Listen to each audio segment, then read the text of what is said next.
We close out the penultimate weekend of the USL Championship regular season here in Oklahoma City in historic Taft Stadium. It's OKC Energy and Austin Bold FC. With Devin Kerr, I'm Josh Eastern. We come to you on this Sunday afternoon from a cloudy Oklahoma, and there is still plenty to sort out in Group D, and a lot will hinder on what happens today as we take a look at the Group D standings, second place up for grabs. A magnificent result by FC Tulsa against San Antonio FC. Only the second loss of the season for the #1 seed in Group D. That was courtesy of Eric Burt in the 92nd minute. That puts them ahead of Austin Bold. But remember, Austin Bold has the opportunity right now. They will have the one game in FC Tulsa, but if I'm the coach, Marcelo Serrano, I want to be out there first, apply the pressure, go get 3 points, and then make FC Tulsa chase you. And last time these two teams faced off here in Oklahoma City, there was some controversy. Let's say Billy Forbes started the scoring, and then it got interesting. Back and forth for sure. Billy Forbes was fantastic the entire game. He scores 14 minutes in. Jaime Chavez comes in the 41st minute. Is he offside? It's really difficult. We have gone back so many times, drifting off the back shoulder. You know, you could see Diego Restrepo felt like he was off. They leave it on. Garcia gets thrown off in the 50th. Billy Forbes would actually grab a second goal at the tail end. That would be called offside as well. They end it at 1-1, but they have gone out and picked up a couple extra pieces here, Josh, that I really like. Javon Wanson will get the start tonight. He'll be next to Javi Baez in the midfield. Aldo Quintanilla had a beautiful career at RGV, both of which acquired within 11 days of each other, should have a direct impact on this game tonight. Javon Wanson back in Oklahoma City, where he made 19 appearances last year. Ramon Martin Del Campo, he's our SSM Health St. Anthony's player to watch. Got to find a way to understand exactly what he's capable of bringing to this team. Surprised that they haven't moved him into the 11, but even coming off the bench, this is a veteran player, carries a lot of leadership. They understand what he can bring to the team. The question is, at what point in time do they pull the trigger to bring the support off the bench and help? Offensively, they need some help, but defensively, they've got to lock down that back line. That man can do it. Well, it's the home finale for OKC Energy this afternoon, but Austin Bold, they need those 3 points really, really bad. Lineups and first kick coming up next from Taft Stadium.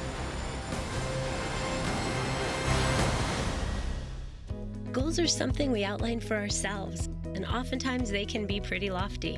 When things begin to line up the way we think they should, we appreciate those who helped us along the way, like the help you get with commercial banking from FFB. Our experts are ready to partner with you to help you manage cash flow, oversee accounts through online banking, and help you secure a business line of credit. Because we know you've got better things to do, like grow your business. FFB. We go where you go. You're about to witness a momentous occasion. Introducing the power of a better cloud. Brought to you by Cox Business Cloud Solutions with rapid scale technology. And the migration is complete. IT professionals are thrilled. Because when seemingly nothing is happening, everything is happening. Introducing Cox Business Cloud Solutions with rapid scale technology. The power of a better cloud.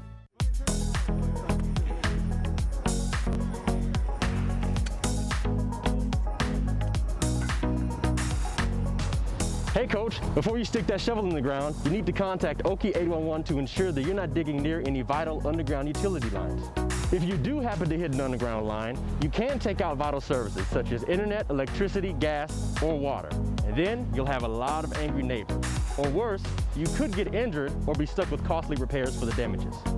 Plus, August 11th is 811 Day, and is a reminder to always have lines located and marked before you dig.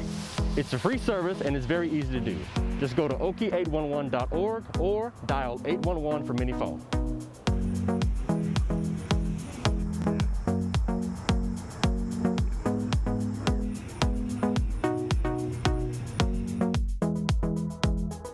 I'd always wanted to get braces, always considered it, thought about it. You know, how long is this gonna take? Am I too old to do this? What am I gonna look like with braces on? With payment options and everything else, nothing's hindering me now, I just need to go ahead and do it. The staff, for one, is awesome. The doctor's great.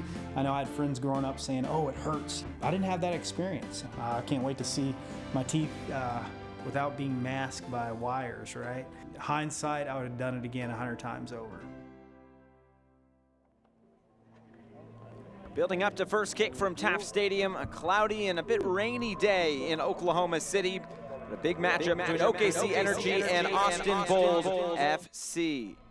So we are about set to go, and we'll take a look at those starting lineups as well. And we will start with Austin Bold. These lineups presented by FFB. They are coming off a 4-0 drubbing against Sporting Kansas City 2. Very well done by Marcelo Serrano's squad. He does make 2 changes. That comes in the form of Sadi Guadarrama goes to the outside. Diego Restrepo will be back in net as Vincent Tasca takes a seat. I think the key thing to think about for Austin Bold here, though maybe not necessarily a lot of wins underneath their belt, their form has been much better. The back-to-back draws against FC Tulsa, and they took San Antonio FC to the death. That game could have gone either direction. Unfortunately, they were on the wrong end of it. John Pascarella and OKC Energy FC, they will make 2 changes themselves. One will be in goal, one will be up top. Hernandez will go up next to Jaime Chavez. Cody Lorendi will step into net. We'll get more into that later of exactly what he's achieving for club. Pretty impressive achievement and a talented squad. Midfield is good, front line is good. They just really haven't been able to put all the pieces together. This is their last home match of the season, and what a way to send off some of the fans that have been able to step into attendance here with a victory, 3 points, and a tip of the hat. Our referee today is Brandon Gardner. We'll wait for his whistle, and we can get this one underway.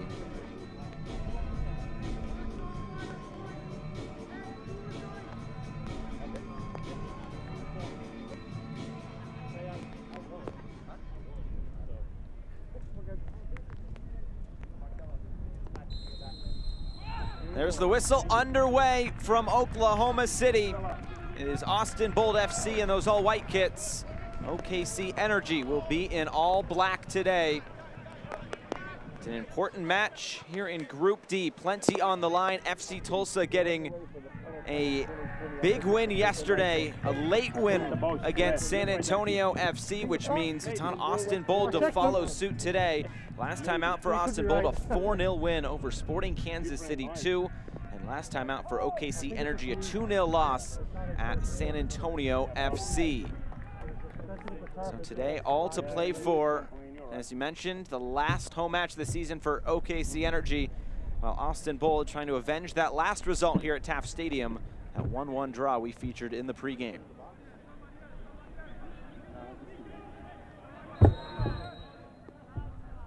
There's a little bit of rain coming down as well. It's been cloudy most of the afternoon here in Oklahoma City.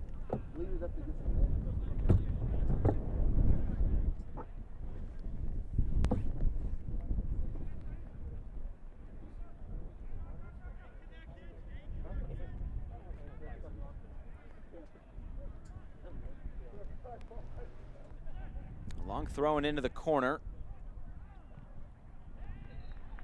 And this will be a throw-in upcoming for OKC Energy. Our keys to the game are presented by Khalidi Kia. Devin, what are we looking for today?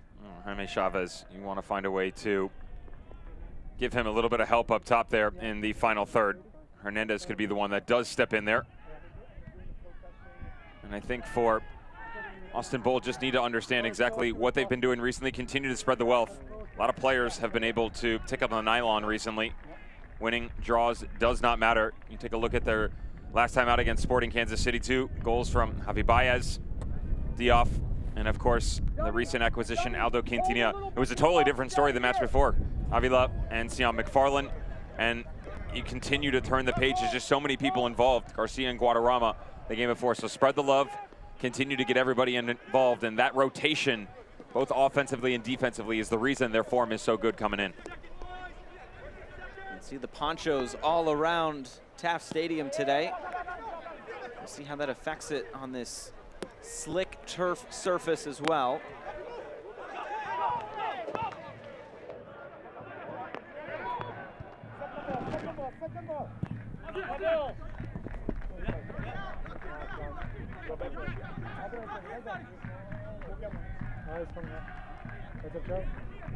Thank you.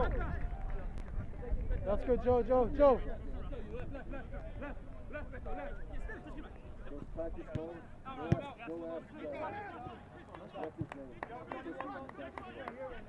Well, OKC Energy, it's been a tough season for them overall. 1-6-6. They come in with 9 points. They were officially eliminated last night, though, with the result from FC Tulsa. John Pascarella's first season in charge.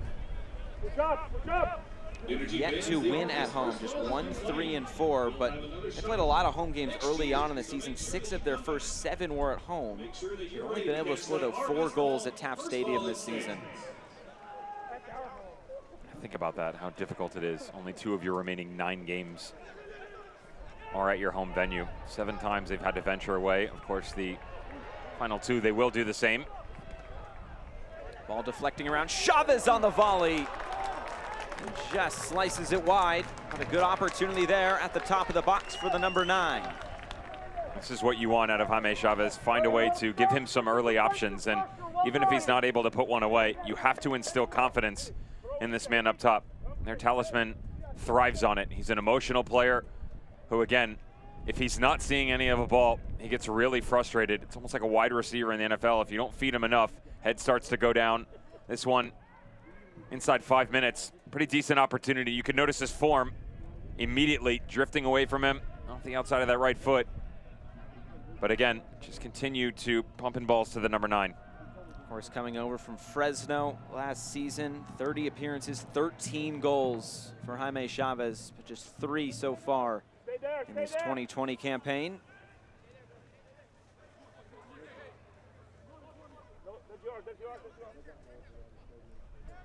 And for Cody Lorendi, it's a big milestone for the OKC goalkeeper, 100th appearance with the club. Think about what he's been able to do in his entire career, whether it be with the Puerto Rico Islanders, Fort Lauderdale Strikers, of course, Los Angeles Galaxy 2, way back when, Austin Aztecs. Shout out to Jamie Watson.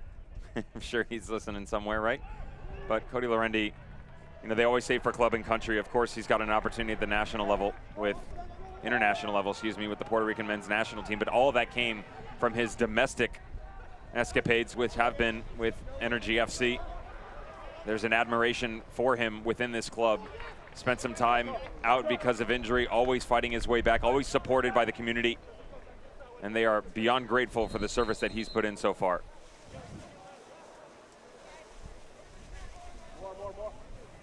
There's a look at John Pascarella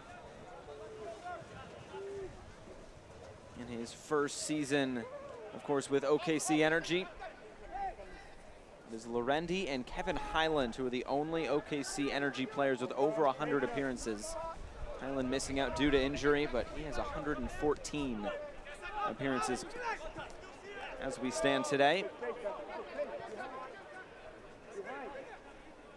I'm sure that was tough on the team sheet for John Pascarella. It's CJ Cochran's birthday today. He gets relegated to the bench.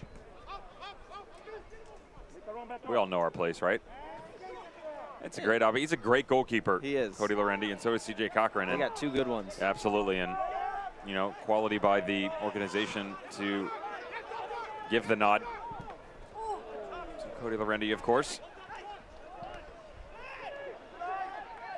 Injury bug with Kyle Highland. It seems like everybody on OKC at one point in time has picked something up this year. Had to deal with some COVID issues as well, both players and the staff. Of course, John Pascarella had his name thrown into that hat.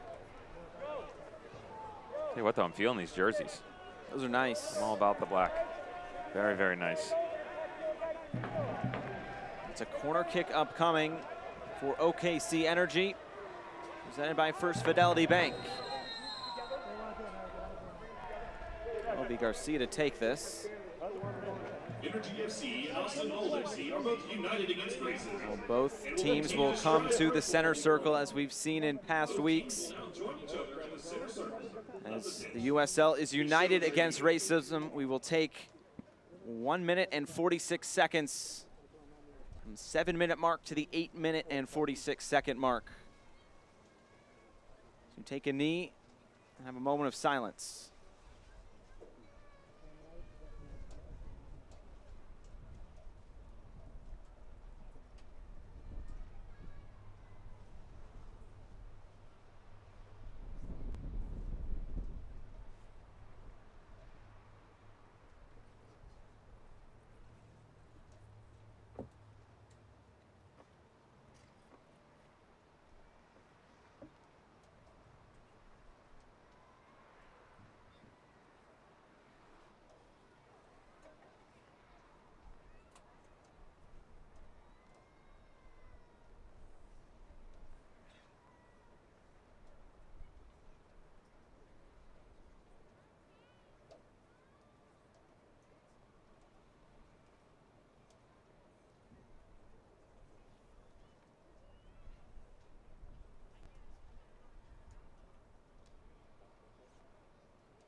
Thank you.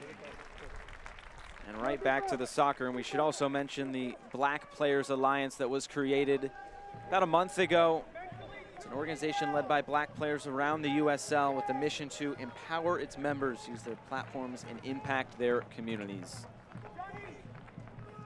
And it will be a corner kick for Rafa Garcia and OKC Energy.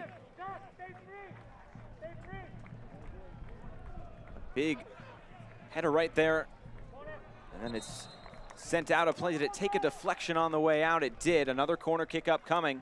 Well defended though on the first one by Austin.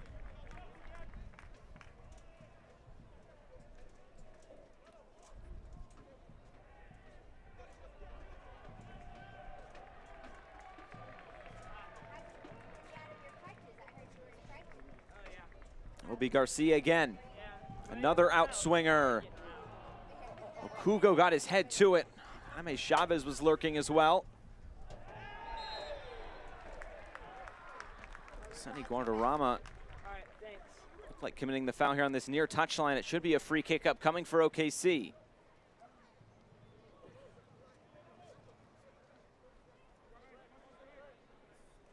Notice he tries to pull out at the tail end of it, but unfortunately, there was already a nice little step here on the near touchline by Cordell Cato, who had rotated all the way back over on the second ball coming off the corner. A dead ball situation here for set piece specialist Rafa Garcia. Serves it up with the best of them. Good ball whipped in. Once again dealt with by Austin. Not quite cleared yet, but so far it's been almost one-way traffic for OKC Energy in the first 10 minutes.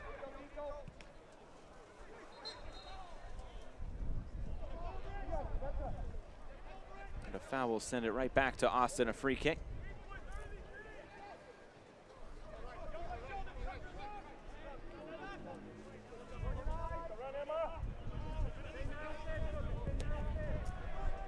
Ball sent right over the top and then right out of play.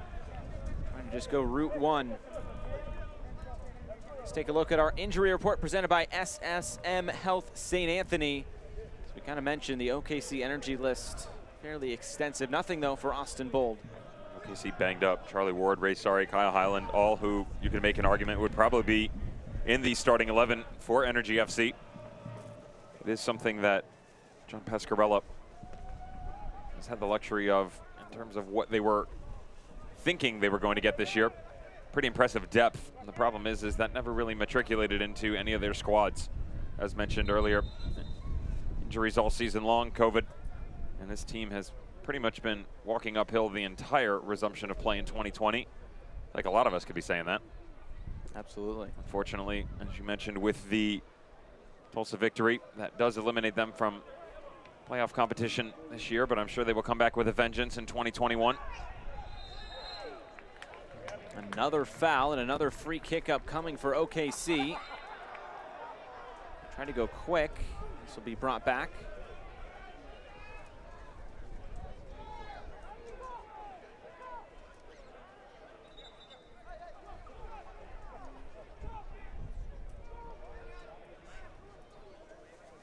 Once again, Rafa Garcia will stand over it.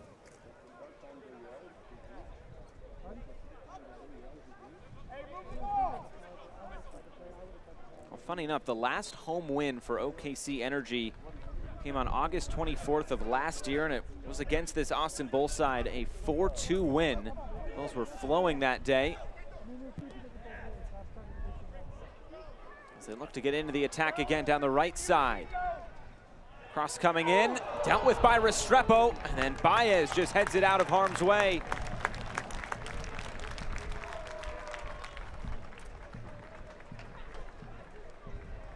Josh, notice once again who's lurking on this back post. Great diagonal all the way back across. Well taken by Zach Ellis-Hayden. Pump fakes the first time, and then Jaime Chavez just right there. Diego Restrepo has to be careful. You don't see him make mistakes like that where he spills it in front of the opposition. This one a long corner kick. Trying to get it headed right back into the middle, but maybe a chance now for Austin to break. They might have numbers going forward, and they do. I'll play it out to that left side. Appeal for offside. Forbes was there at the back post. And out for a goal kick. A quick attack there, though, from Austin Bold.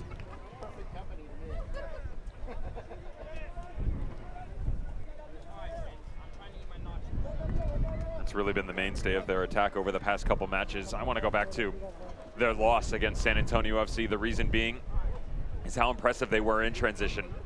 So many numbers running downhill. That's a good look at it, where you get Beto, Avila, Billy Forbes, Sonny Guadarrama, all of which running one direction, even if it's off a secondary ball coming from a restart of Energy FC down in the corner. They understand when to pick and choose their moments. It's a very disciplined team. As mentioned, a lot of rotation from Marcelo Serrano's squad, so don't be surprised when Guadarrama starts to drop back in, help defensively. Javi Baez will shift to the outside. You could say the same for Tumasi, who will push himself into that front line. They all understand what's asked of them. More importantly, they recognize the space around them. Happy to step either this way or that to help out their team. This is a team in very good form in terms of their attack. Looks like it's a pretty windy day as well here in Oklahoma City. Talking with just people around soccer, when we talk about weather, they say wind is the biggest factor when it comes. It could be snowing, it could be raining, but wind, that affects play, it seems like, the most. It's just annoying. Every time you step on a ball, you feel like your body's so accustomed to pinging a ball in a certain manner. And the variables that are at play today, it's not just wind, it's not just rain, and it's not just the fact that they're playing on an artificial surface. All of that coming together makes for a different play. So as a player like Javon Watson, who's trying to knock something up over the top, you have to account for the wind either in your face or on your side or at the back, and which way it's going to fluctuate. The ball's going to check up differently as well because of the moisture. That's not something, when you're on the training ground, you always get the opportunity to practice, and so your mind starts to second guess itself. If you don't hit a few early on and really get an idea of what you're capable of and knock some good ones, your confidence starts to wax. It looks like it's at the back right now of Austin Bold. They're kicking right into it now. Can really affect things. And now it's Billy Forbes. It's the AR, but throwing up coming now for OKC Energy.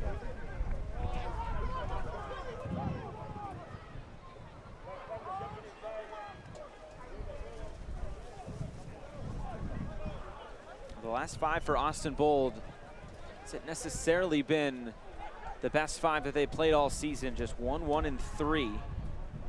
Draws against OKC and Tulsa twice. The win came against Sporting Kansas City 2. That one loss, a 3-2 loss at San Antonio FC. So they're looking to regain some form here down the stretch. Games against RGV and San Antonio to close out their season after, of course, this game against OKC today.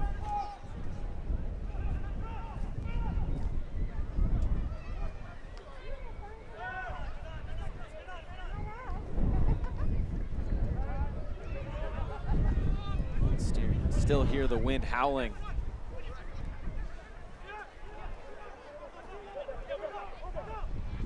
As you mentioned, with the way that the wind's playing out right now, if you're in a, and you can see it in the faces of the players from Energy FC, now you got to keep the ball on the deck, do the work a bit more in a different manner than sometimes they're accustomed to. They like to spread the ball wide, get Tucker Stevenson, Cordell Cato running, just like we've seen from their opposition, Austin Bolt, so far. You don't have that luxury right now. Tacticians have to start to step in where your mind's got to speed up the thought process a bit faster. Ask some more out of Rafa Garcia. Brad Dunwell going to be very active in the midfield. And just make Austin Bolt chase. Because as difficult as it is playing the ball on the ground and playing into the wind, if you keep it, maintain quality possession, usher this game side to side while also threatening vertically, be a good recipe, at least in the opening 45 minutes. You can tailor your game plan come the second half. Forbes trying to turn the corner. Joe Amico there to meet him. Able to usher it out for a goal kick.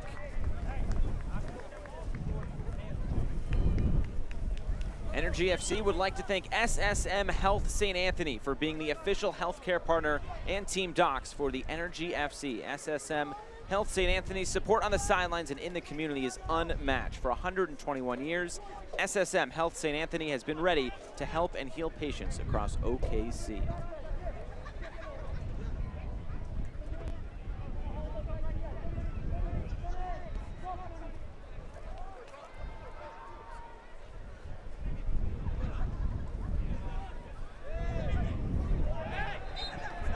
Now they're right in the middle. Watson has returned to Oklahoma City. 88 appearances for the Jamaican national team. Experienced player in MLS as well. It's really good work by the former RSL homegrown Jose Hernandez. It's a different role than what he's played in previous seasons. You know, he was part of that record-breaking squad for Monarchs on loan for quite some time under Mark Briggs in 2017. He was the #1 overall seed back then. Of course, they would depart first round courtesy of Sacramento Republic, but you look at guys like Jose Hernandez, Chandler Hoffman was on that team, Michael Chang, Justin Portillo, and of course, Sebastian Velasquez, who's now with Miami FC. But he's capable, very versatile. He'll sit just underneath Chavez, and that could be their trump card tonight. Can he link up with Stevenson and Cordell Cato, create a nice little triangle, and every now and then you'll get a step high from that man right there, Rafa Garcia. Brett Dunwell seems to be the one who will sit a bit deeper, lying in the midfield. He's trying to hit a moving target there. He couldn't quite put the ball down. It's another corner kick. He'll get to do it again.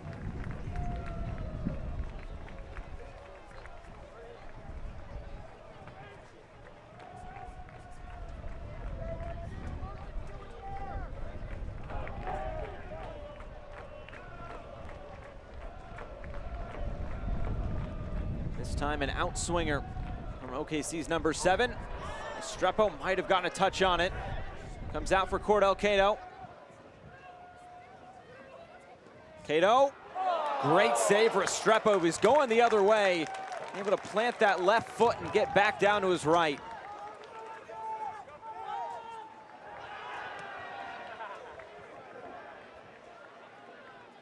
It's Cato again. OKC have been pretty good into the attack here early on, even though they have the least goals scored in the entire league.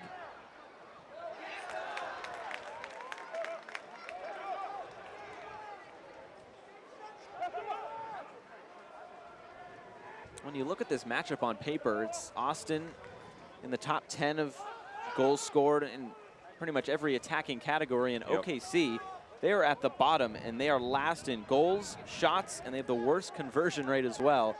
And yet, these two teams tie 1-1 a couple weeks ago. They do look like a team, Austin Bold right now, that played 4 days ago, though. Very fresh for OKC Energy FC. Remember, they played last Saturday, so you're coming on pretty much 8 days rest. That extra day, so crucial, especially at this time of the year when you have had so many doors open and closed for you. You finally get some extra time to train together. There's none of the midweek fixtures. Unfortunately for them, they are out of the playoff race, so maybe you can work on a few things just a bit deeper here and there. You're not necessarily worrying about, you know, taking care of the body.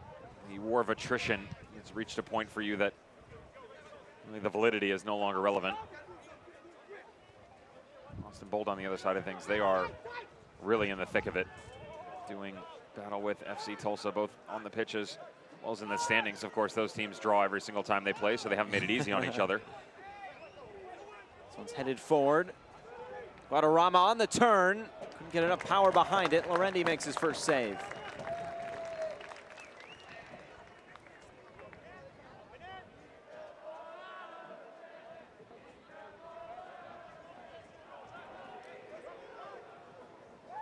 Goal scoring for this Austin Bold side fairly spread out. Of course, Billy Forbes with 6. A handful of other players with 2 and 3 here and there.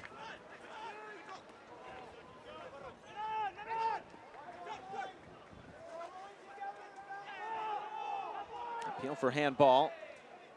Play continues. Chavez able to keep himself on side. Now played in that wide position for Ellis Hayden.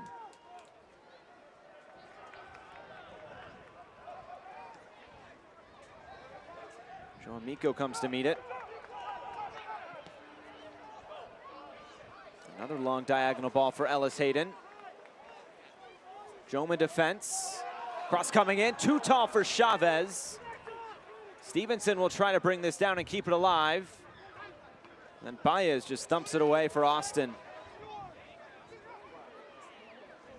There's an air of confidence about this Energy FC team right now, Josh. 25 minutes in, that you would never know that they're the one that's out of the playoff race. They look like the much better team.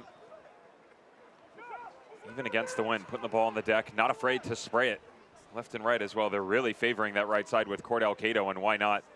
They fancy their matchup with he and Ishom, and you know, some really talented outside backs for Austin Bold that Marcelo Serrano and Ryan Thompson have the luxury of. Ishom on the left, Sion McFarland on the right this evening. Jorge Troncoso can throw his name into the hat as well. Sion McFarland seems to be the one that has won that battle recently, and the rotation for Austin Bold right now in the midfield is interesting. They actually move Beto Avila more to the right side, and both Sonny Guadarrama and Javi Baez seem to be exchanging a bit more in sort of like a hybrid 8 type role. Guadarrama the one who's willing to step a bit further, but Billy Forbes finding himself in a lot of isolated situations up top, not having the support when they try and go in transition. We do have to pay credit to OKC Energy FC because both Joe Amico and Zach Ellis Hayden done a fantastic job so far, making sure that they've been involved in the run of attack going forward, while at the same point in time helping out Nico Terrible and Ibiaga on the back line. Only one shot for this Austin Bold side. They average 16 per game. Some work to do in that department.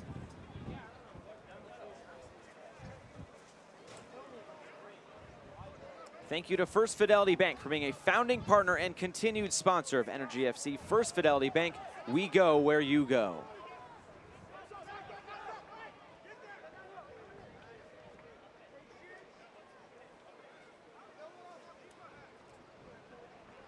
Of course, we get into the final week of the regular season this upcoming week. Still plenty to figure out. We'll give you the runaround during the hydration break coming up here in just a moment, but especially when you look at this Group D, we've kind of talked about it already. This matchup between Austin and Tulsa is going to be really fun coming down the stretch. There's a chance for Austin to build forward. To Masi, one hop right into the hands of Lorendi.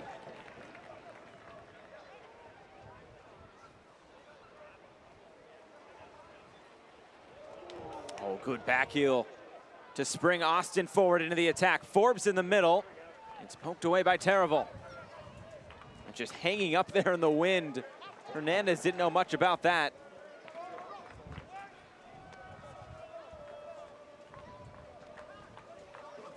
Guadarrama.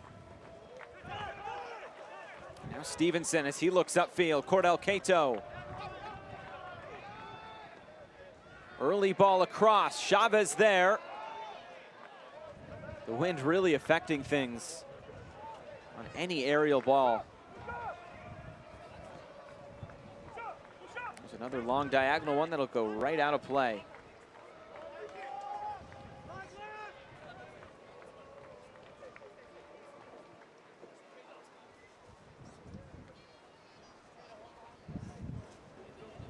Would you prefer the wind at your back or against you in this situation?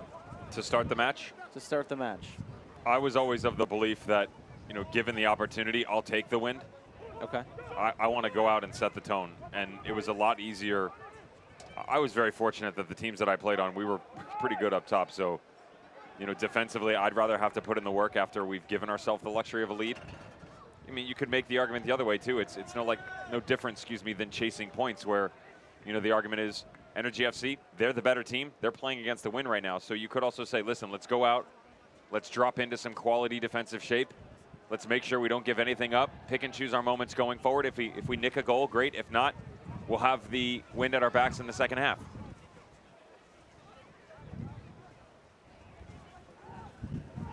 Can OKC Energy take advantage of it? But now here comes Austin again. Looking for those quick counterattacks. Forbes now finding himself on the left, too far out in front.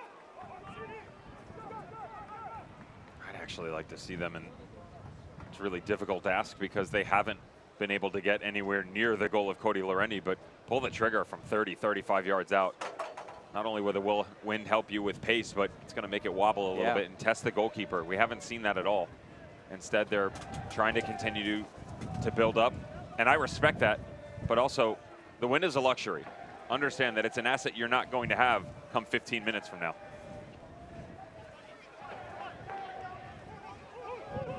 Comes OKC again through Cordell Cato. To get around McFarland. Behind there for Hernandez, but he keeps it alive through Dunwell.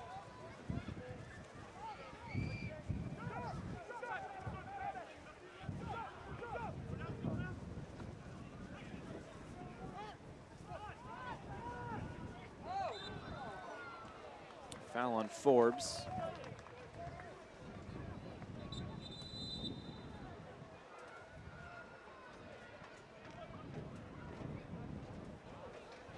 It looks like we'll get our first half hydration break here right at the half-hour mark. Still nothing to split between OKC and Austin Bold through 30 minutes. As we've talked about already today, the playoff picture really starting to heat up, especially here in Group D.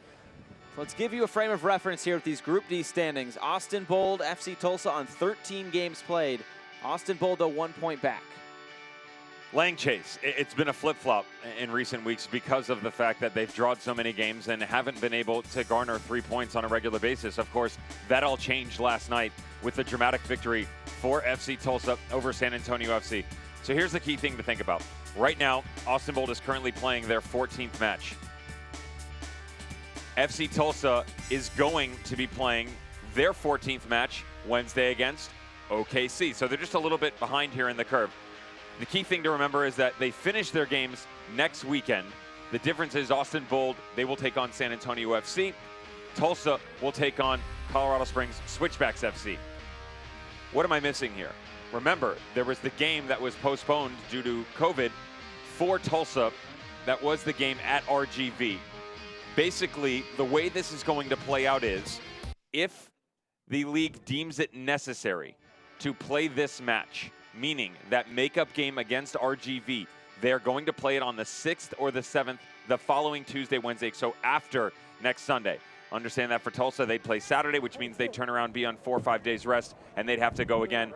Couple with that with the fact if they got a result, a needed one, 3 points to get them in, they would then play on the weekend. Very similar to the play-in game last year. The competition committee, there's actually a full long name, which I'm sure you've got in front of you, correct? Competition Strategy Committee. I missed a word, my apologies. There you go. I did admire the way that the USL has broke this down in the USL headquarters, because basically they have 4 from each side, 4 from East and 4 from West. And the East is help making determinations on the West and vice versa, because you do have a similar situation going on in Group F. The difference is, or excuse me, Group H, the difference is that's vying for the #1 spot for the Charleston Battery and the Tampa Bay Rowdies. So what you're saying is it's pretty complicated here. We have basically we have no clue what's going on. No, I mean, if you think about it, the way that results have gone, you would expect that they are going to have FC Tulsa play that game. You know, they go into a points per game type match, which they've been able to use as a model in the Eastern Conference. That's not the situation right now. Hopefully, the health concerns, scares, we'll say, for RGV have been pushed by the wayside, and they are able to get the matches in.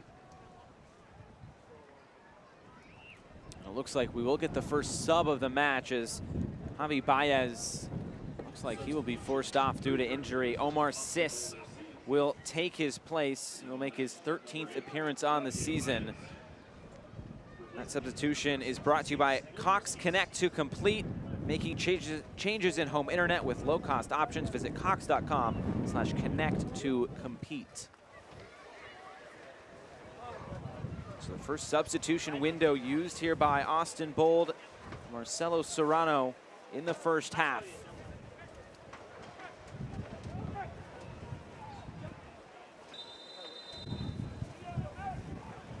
The 19-year-old comes on. Throw-in is dealt with by Taylor. Here comes Austin on the counterattack again.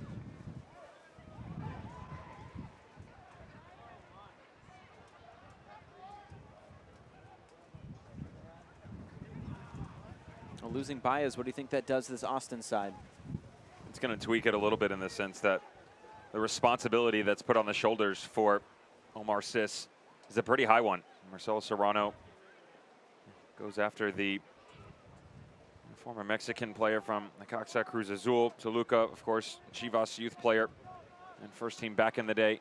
And he gives him a lot to go after in the midfield. He has the luxury to rotate side to side, get involved in those runs on the outside, and still be able to maintain shape. Omar Sis is a bit different of a story. He's a preseason trialist that they signed, and you know, a bit younger, of course.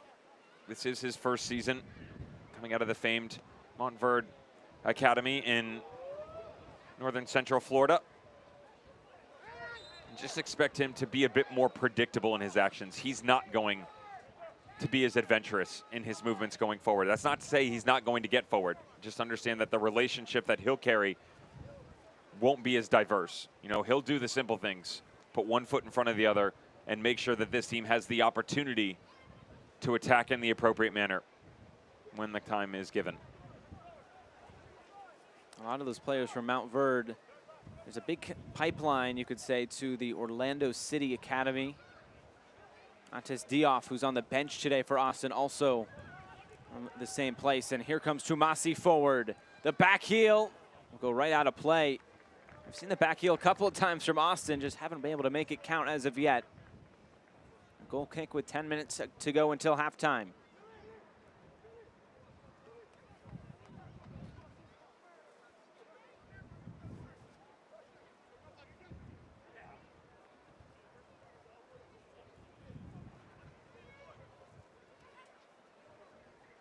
We said it earlier, the struggles that OKC Energy have had at home, 0-3-4, but on the road for Austin Bold, just 1-1-4, that only road win against RGV.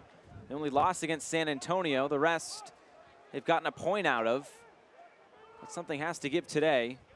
Well, they do both have 4 draws, and in this scenario, being at home for OKC, on the road for Austin.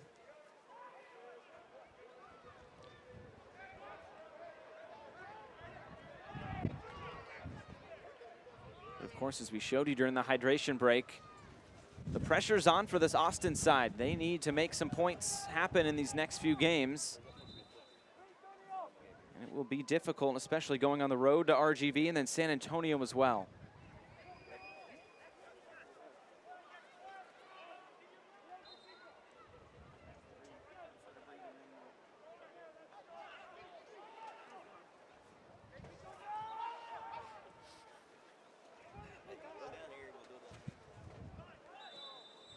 Offside flag coming up.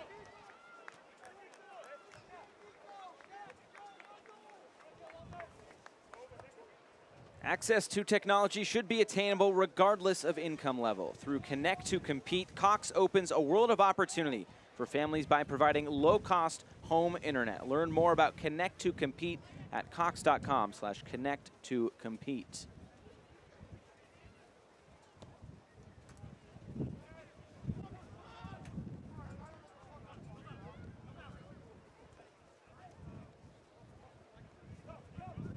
Comes Austin forward again, early ball across. Billy Forbes, flag up again for offside. It's at least the 3rd offside in this opening 37 minutes.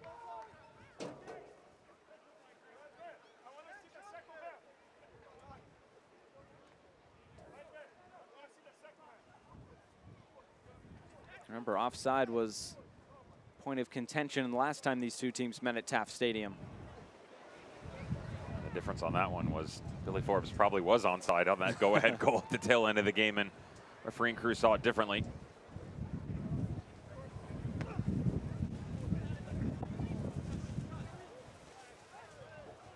Almost impossible to judge that ball going into the wind.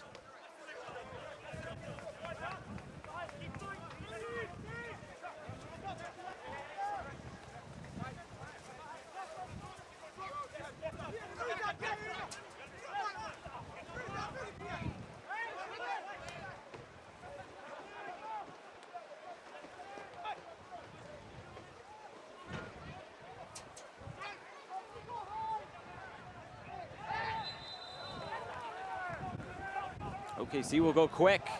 Hernandez through the middle, trying to play it through for Chavez. He's in on goal, one-on-one with Restrepo. And he makes a tremendous save on his backside.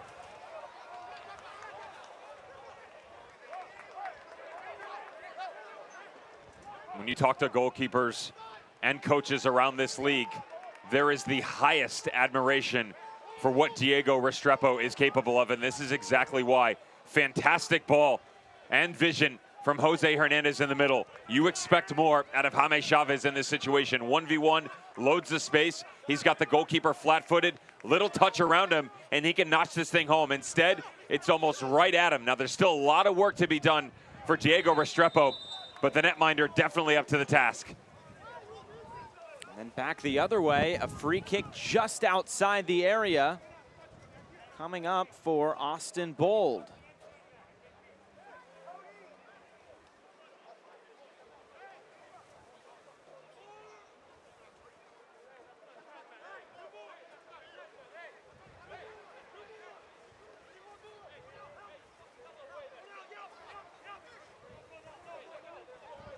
So big chance one way for OKC. Let's go back and look at that chance again. Just look at the low angle. He understands peek over the shoulder. Sometimes you overthink it as a striker. Again, Diego Restrepo does everything right here. There's so much in terms of coverage that he has to take into account for. There's runs over the right shoulder. He has to understand there's still the space to the left. And he's got to watch the 5-hole as well. Gets it all right against Jaime Chavez. Ish Jome standing over it. Jome will take this on, and it's pushed up and over the crossbar by Cody Lorendi. A left back getting into the attack here for Austin.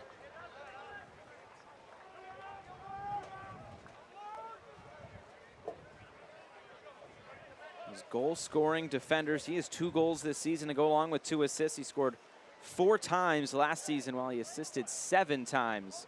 Ish Jome did for Colorado Springs in 2019. Big addition to this Austin Bold side.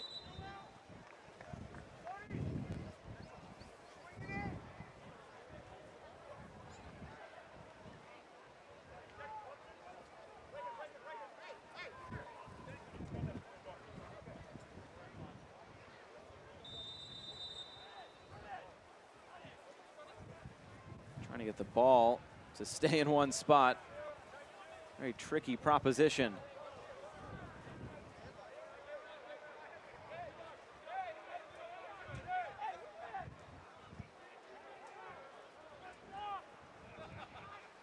The flag's moving, the ball's moving. Oops. Difficult. You hold it, I'll hit it. Simple enough. Tee it up. Jome is headed away.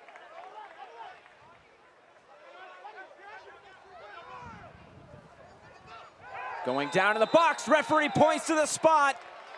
Penalty upcoming for Austin Bold. Guadarrama went down. And a chance to take the lead just before halftime. Rafa Garcia gets away with one right there. Now, mind you, that's outside the top of the 18. But as he comes back across here, I'll tell you what, there's an initial pull. There's an initial pull from Jaime Chavez on Sonny Guadarrama. But you wonder, is it enough to actually take the player down? And the argument is with the referee, but watch as he comes back across the body. Little tug.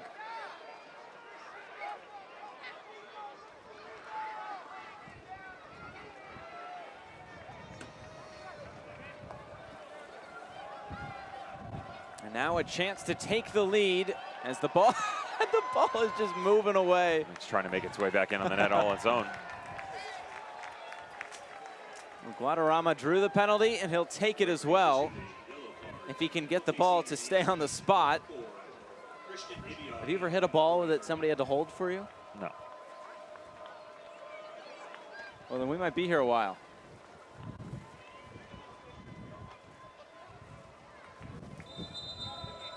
He's got to take it quick. Guadarrama. Oh, it's saved by Lorendi!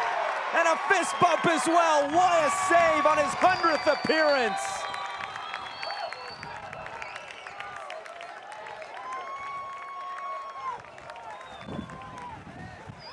Reaching the century mark. And a memorable play as well. Here's another look at it. This is a really good pen, but it's a better save, and that's why. Look at the pace behind the ball, Josh. Cody Lorendi reads it right the entire time, sees the hips close at the end, gets his form down low to his right. Cat-like reflexes to keep this one out. 100th appearance, and doing it in emphatic fashion. Ball towards the back post, over everybody's head, and out of play. Boy, that is a moment for Cody Lorendi to remember.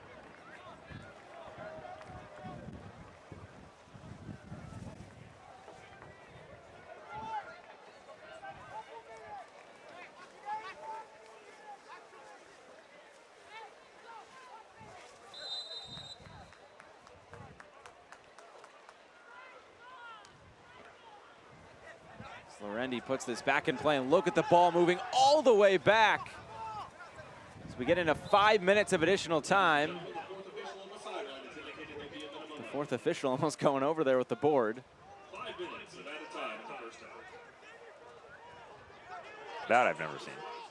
I mean, I've helped one of them with the board, maybe gotten knocked over the scorer's table before, but of course, you know, I couldn't help the fact he was impeding my run coming off. Sure. I'll take your word for it. You're going to throw me out, I'm going to throw you out. Guadarrama. Handed away by Garcia. Sent in again. Billy Forbes is there, just wide.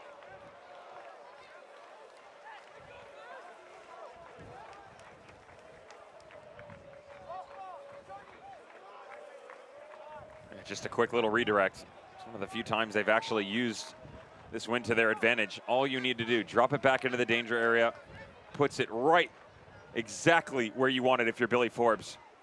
8 yards out. You can't put it on the 8x8 though.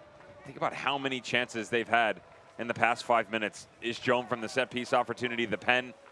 There was a great ball lifted in from the corner. And now this one floated across for Billy Forbes. Look at the wind hold this thing up. Definitely playing a factor in this first half.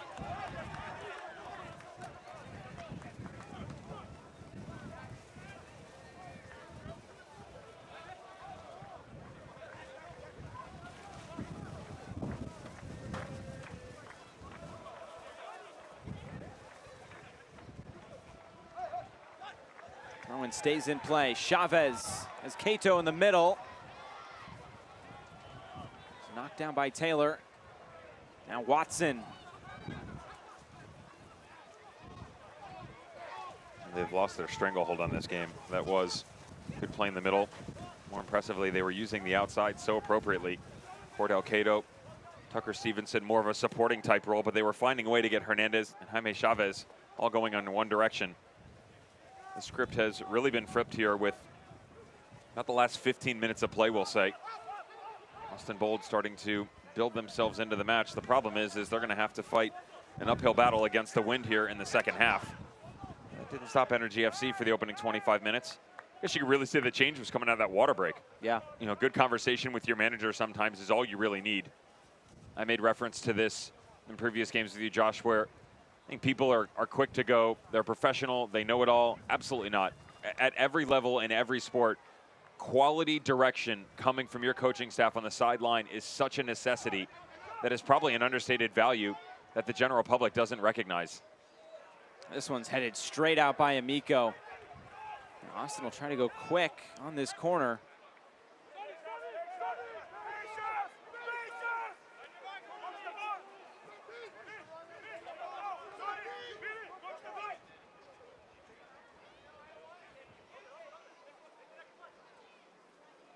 And now Joan will come over from his left back position.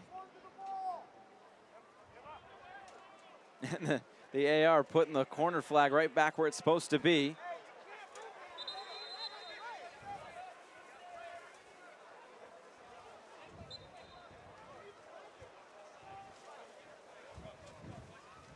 An in-swinger. Lorendi just getting a touch on it. And a throw in now for Austin.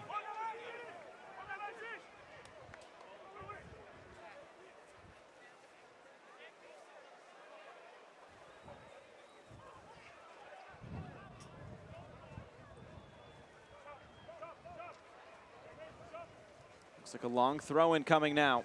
They'll play it short for Billy Forbes. And send another ball in. He's headed away, and the offside flag coming up. Well, First Fidelity Bank is proud to be an OKC Energy FC founding sponsor. Our 20 OKC Metro locations make banking convenient for you, especially when combined with our free worldwide ATMs, mobile banking, and mobile deposit.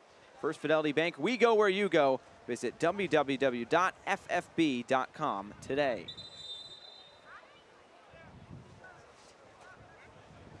Well, going into halftime, what are the major talking points for the last 45 minutes? Energy FC has to find a way to get their midfield back on track. You need Rafa Garcia, Brad Dunwell to help maintain the relationship that was that really triangular and sometimes a nice little square from Stevenson, Hernandez, Chavez, and Cato. That's really started to drift here.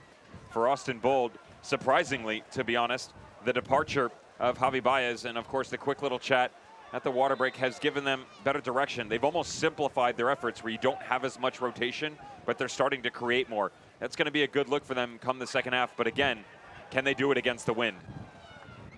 Wind has definitely played a big factor in this first 45 minutes. We're through the minimum of 5. And we will get to halftime. Well, we are excited to announce the Khalidi Kia halftime show. Khalidi Kia isn't just any dealership. They're the #1 Kia dealership in Oklahoma. Anyone can get you the deal you deserve. It's your friends for life at Khalidi. We have reached halftime. Nothing to split these two sides through the first 45 minutes. A windy, blustery, rainy day in Oklahoma City, and it's 0-0 as we go to the break. A big 45 minutes upcoming, though, for Austin Bold and their fight for the playoffs. It's halftime here in Oklahoma City.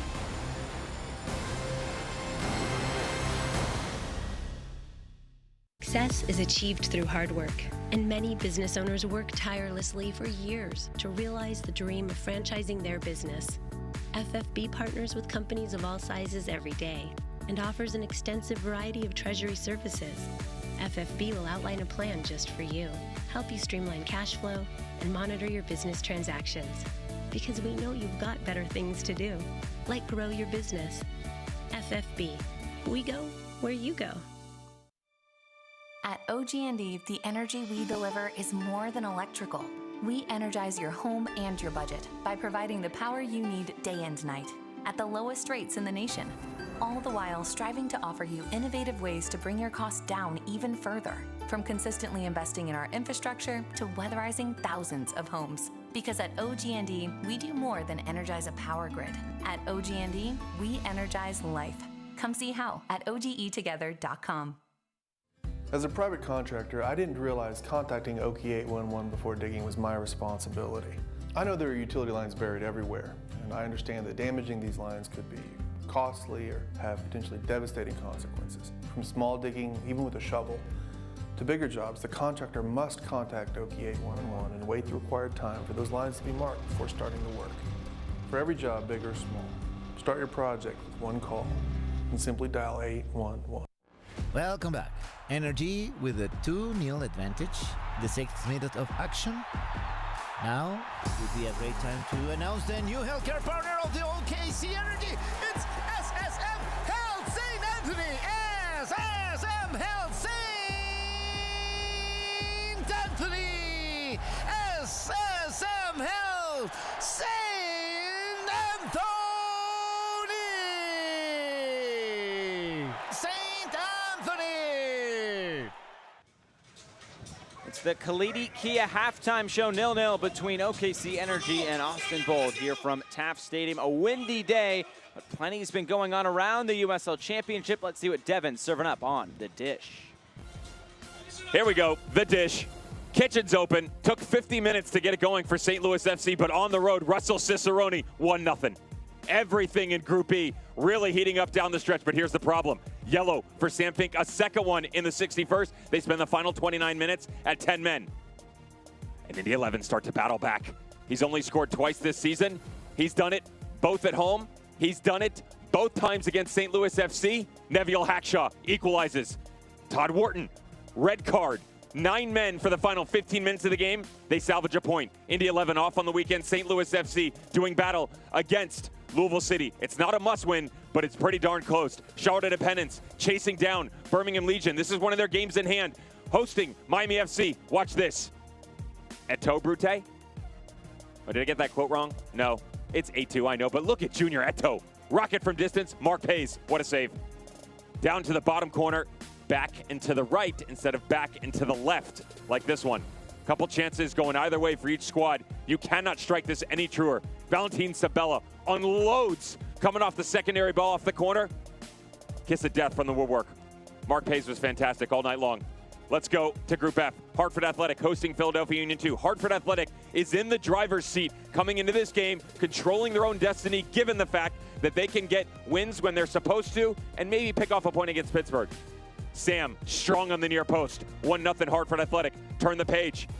Paxton Aronson, the recent homegrown product from Philadelphia Union. Good ball back across. Nice little footwork. 1-1. Not the greatest at defending here from Hartford Athletic. Should have gotten 3 points. Only get up a point. If they want to take down the Pittsburgh Riverhounds and get 3 points, it's going to have to be much better. By the way, if they want the #1 seed, they got to beat the Pittsburgh Riverhounds. That's obviously going on tonight. Final game. Los Dos hosting San Diego Loyal. Rubio Rubin, 5 goals in 4 matches. He is one of the 3 reasons, outside of John Kempen and Guido, that this team is currently in 2nd place in Group B. Elijah Martin gets thrown out. Alvarado Jr. at the death of this match, 91st minute, gets the equalizer, keeps his team's hope alive. A lot to be done, some controversy in this group, but the playoffs are right around the corner, and Group B has no clue what it wants to do. Here we go.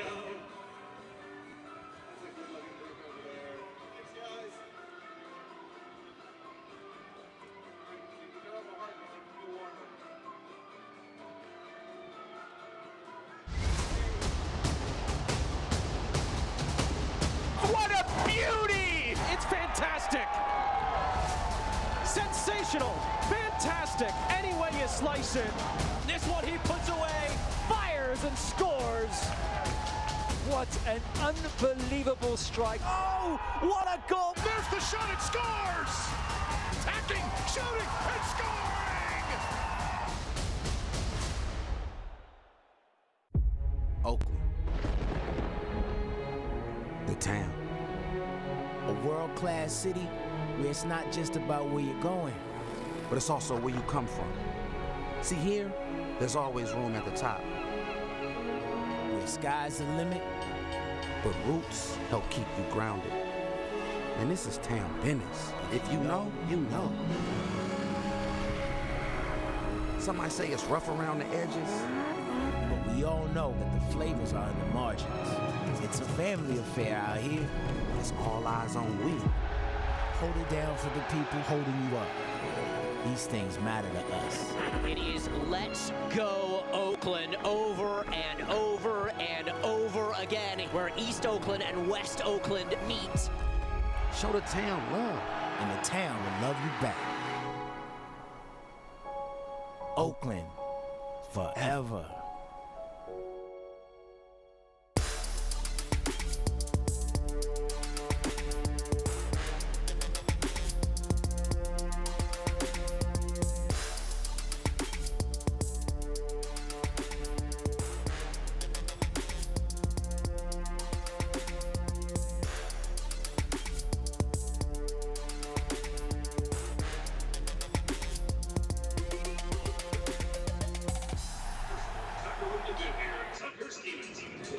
Halftime here in Oklahoma City. It's the Kalidi Kia halftime show, 0-0 between OKC Energy and Austin Bold FC. News and notes from around the USL Championship. Cameron Lancaster on the same night. It was also Junior Fleming scoring 50 career goals, and Rubio Rubin, a big hat trick in that one as well. But the USL Championship final will be on the mothership of ESPN. November 1st, 8:30 p.m. I'll be alongside Mike Watson. Have a little fun. Still yet to find out who's going to host said final. I'm sure that San Antonio FC could throw their name in there. Louisville City feels good about it. Pittsburgh Riverhounds as well. And take a look at some of those teams that were just mentioned. These are the power rankings coming out of the USL Championship. Top 10, Riverhounds #1. I probably wouldn't disagree with 1, 2, 3, 4, 5. Yeah, top 5, I'm with it. All right. The problem is you're going to see some movement because Reno drew Sacramento Republic. Of course, San Antonio SC lost. And how about Pittsburgh Riverhounds dropping points to Hartford Athletic? Huge. That's a big, big, big no-no if you're Pittsburgh Riverhounds and you want to retain the 1 and everything to go through Highmark. Take a look at the upcoming schedule presented by Loves. When we talk about that FC Tulsa match coming up with OKC Energy, what stands out to you this week, though? Los Dos, Orange County. Yeah. Still vying for that number 2 spot in Group E. Remember that they have the luxury of multiple games in hand, both sitting on 14. They'll play each other. Los Dos will finish off against Phoenix Rising. Orange County will take on Las Vegas Lights. And remember, San Diego Loyal will actually be out in front of everyone. They take on Phoenix Rising on Wednesday. So, you know, that's going to be going on at a real similar time. We'll get a better picture of what could be for Group B, but I promise you this. Same thing with Group D. The way that everything has gone so far, don't be surprised if this goes to the last day and the last match. It's going to be a really fun final week of the regular season in the USL Championship. We hope we get an equally as fun final 45 minutes from Oklahoma City 0-0 between Energy FC and Bold FC. Outlining your own destiny is something we all take pride in. And knowing we're doing what we love is what makes this life adventure so exciting. Isn't it nice to have a banking partner that's along for the ride? FFB makes life easier with a simple click and snap, so things like mobile banking and deposits can be done anywhere, anytime. Plus free bill pay, person-to-person transfers, and Apple Pay. With free ATMs worldwide, why wouldn't you want a bank that gives you this much freedom? FFB. We go where you go. Being helpful is what Arvest Bank is all about. And part of being helpful is listening to our customers, which is why Arvest Go, our mobile app, was recently certified by J.D. Power for providing an outstanding mobile banking experience. You can easily pay friends, securely lock and unlock your cards, plus deposit checks, pay bills, and more. So download Arvest Go today. Arvest Bank, ready to help.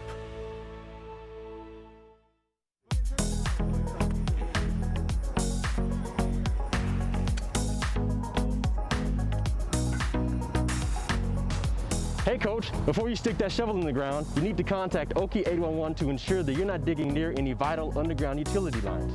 If you do happen to hit an underground line, you can take out vital services such as internet, electricity, gas, or water. And then you'll have a lot of angry neighbors. Or worse, you could get injured or be stuck with costly repairs for the damages. Plus, August 11th is 811 Day, and is a reminder to always have lines located and marked before you dig. It's a free service and it's very easy to do. Just go to okie811.org or dial 811 from any phone.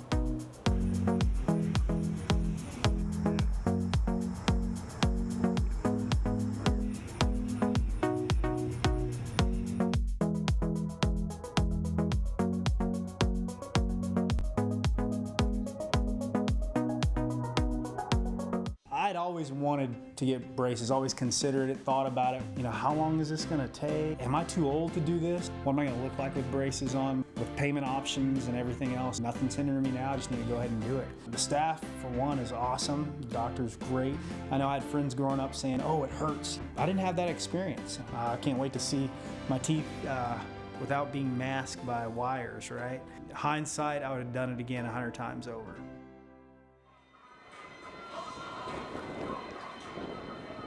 Back here at halftime on the Khalidi Kia halftime show, getting set for the second half on this windy day in Oklahoma City. Before we get to the second half, let's go back and look at the first. Some highlights from those first 45 minutes. And it started off early on, and this first 25 minutes, it was all about OKC Energy. A bit surprising because we feel like Austin Bold coming in had actually been in pretty good form. This is poor playing out of the back and constant pressure coming in the forms of Cordell Cato, Jaime Chavez, and Jose Hernandez standing up top. This one falls to their number 9, and notice the entire time pretty much leaning away. Difficult task in general, but all he needs to do in this situation is put on the frame. Remember, the entire opening 45 minutes, Energy FC playing against wind that, you know, at certain points in time, hitting 50 and 20 knots, running right into their faces. But Cordell Cato, good rotation, out on the right side, jumping back into the middle, all the way over to the left as well. And check out Hernandez, great vision, catches Jaime Chavez on the run. This should have been 1-0. Great job by Diego Restrepo to stand his ground, but still, you expect more out of Chavez, and rightfully so. You turn the page, there's an injury. Javi Baez goes out, that's gonna be a loss. Hopefully he comes back. Omar Sis steps in, they got better. About 10 minutes to play, point to the spot. Cody Lorendi answers the call. His 100th appearance for OKC Energy FC, and he makes a fantastic save doing it. Down low to his right, keeps this match knotted up at zeros. First half stats, shots pretty even. It's been pretty even across the board, but Austin Bold with the best chance of the match on the penalty. Growing into the match as well, and that's the key thing you want to think of when it comes to momentum, the better run of play. Right now, Austin Bold have that. Now, how does that translate into their form come the second half? Because as we mentioned, with Energy FC taking the win into their face in the first half, they will now have that behind them. So it didn't work out so well for Austin Bold in the first half. Maybe you see the same thing. Putting the ball on the deck usually works really well for Marcelo Serrano's squad, and maybe they just needed a bit of a reminder, hey guys, let's stick to what we're good at instead of trying to play some of this crazy rinky-dink over rotation and challenge ourselves. Let's stay with the 1-2 punches and go after it here come second 45. Well, this final week of the regular season, all about the playoffs. If it started today, this is what it would be, but still a chance for Austin to take that D2 spot. Look at the right side. The right side is, I mean, I'm for the left as well, but look, Los Dos, that's my sleeper. You and I talk about it all the time. I said they could be the dark horse and make a run at this thing. The right side for me, though, I still don't know what I'm getting out of these teams. Sacramento Republic is a team that they lack that wow factor.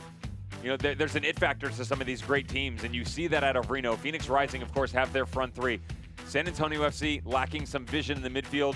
New Mexico United, they're in and out of matches. You could make that same argument for El Paso Locomotive and FC Tulsa. Here's interesting. If I had to put money, which I'm not a betting man, on that right side, I'm taking El Paso Locomotive. I knew you were going to say that. I am. Yeah. Well, the playoffs don't start today, and for Austin Bold, that's a good thing because they need to make up some ground and a chance to get 3 points today in Oklahoma City. This has been a stingy OKC Energy side so far. And here we go, a big second 45 minutes upcoming. Glad you're with us here on this Sunday. Josh Eastern, Devin Kerr from Taft Stadium in Oklahoma City. It's been a windy day. Both teams with good chances in the first half to find a goal. But ultimately, we start here in this second half where we started the first.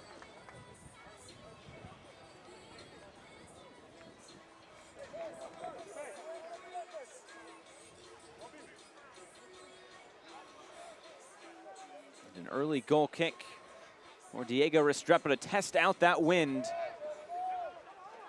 It's pretty much just like we left it in the first half.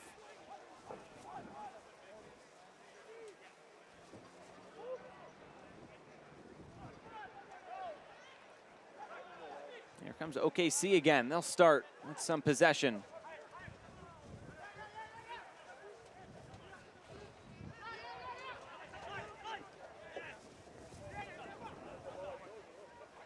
In behind for Chavez.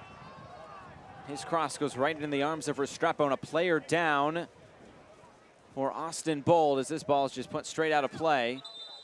Or at least we thought it would with the wind.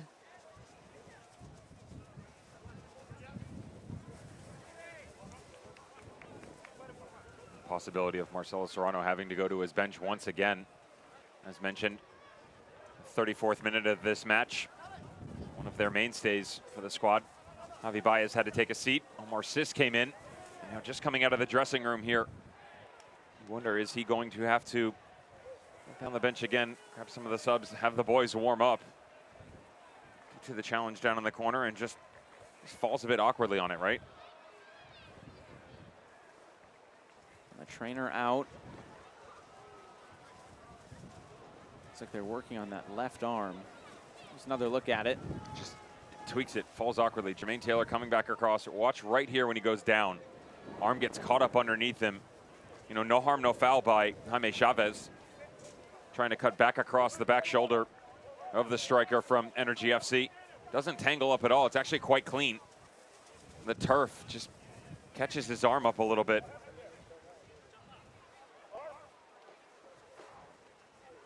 If you're Marcelo Serrano, you look down your bench. You know, the initial look that you can have is you've got two pretty talented defenders in Jorge Troncoso and Jose Soto. And that's without moving anybody off the back line. But when you are pulling Jermaine Taylor off, that is a really centrally located position. So the question would be, do you try and use one of them, or is there a possibility of rotating a player you currently have on the field, onto the back line? Really only the luxury you would have there is Javon Watson, where we saw Mike Jeffries do that a couple times in games past at the Charlotte Independence. Look, right now he'd like from his captain is just to be able to see this thing out, because he's such a vital piece, especially considering the fact that you've already made a switch in that form because Amobi Okugo has come out of the midfield. Again, can play center back as well, but for the majority of the season has been asked to sit in a more 6-8 type role for this midfield. And the interesting thing for Marcelo Serrano down to take in, just to take in right here is he's already made one sub. That's a window used. If he makes another sub, that's of course another window used. And then you only have one window to make your final 3 substitutions. So you wonder if he'll potentially make another one if he needs to in this situation. It's part of the new rules in 2020 with the 5 subs and the 3 windows.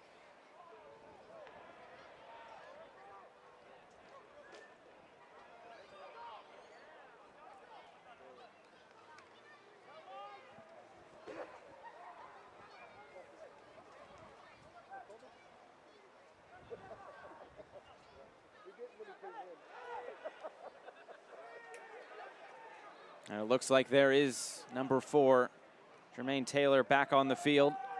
He got his left wrist wrapped by the trainer real quick.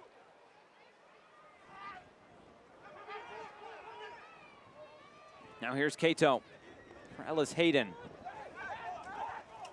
Able to keep it in play. Ellis Hayden can't quite turn the corner. And out for a goal kick.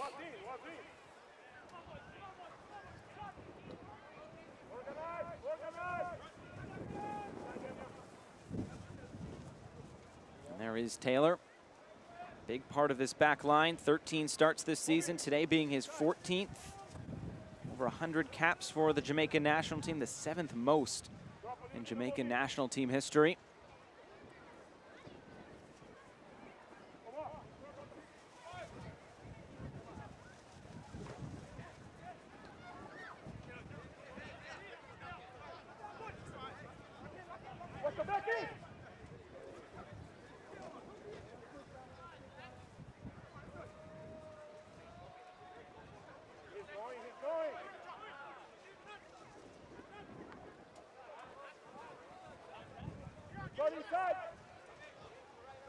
Hernandez gets it back. Ellis Hayden, head for Cato. I'll keep it moving. Cross towards the back post. It's kept in there by Cato all the way into the corner. And now Forbes. And he is fouled. Right back to Austin Bold. This game just looking for a bit of flow to start this second half.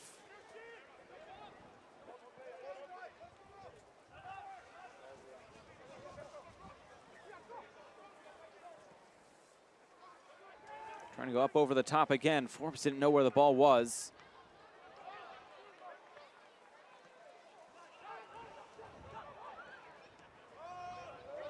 Now a long switch of play. Cordell Cato will run under this.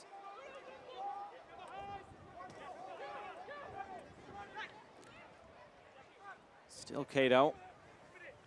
As Hayden makes the run forward, his cross blocked down by Jome. And then it's cleared away.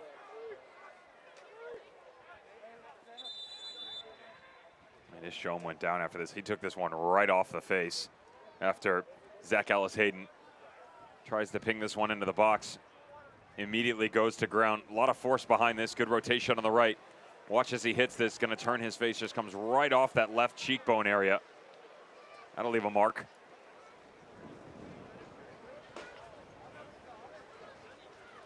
Shake some of the cobwebs out now.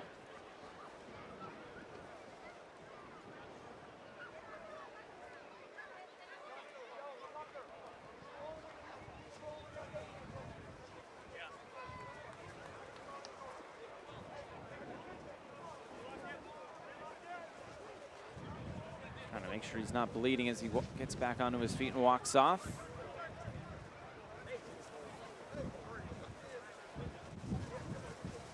And while we're waiting for resumption of play, let's have a little speculation.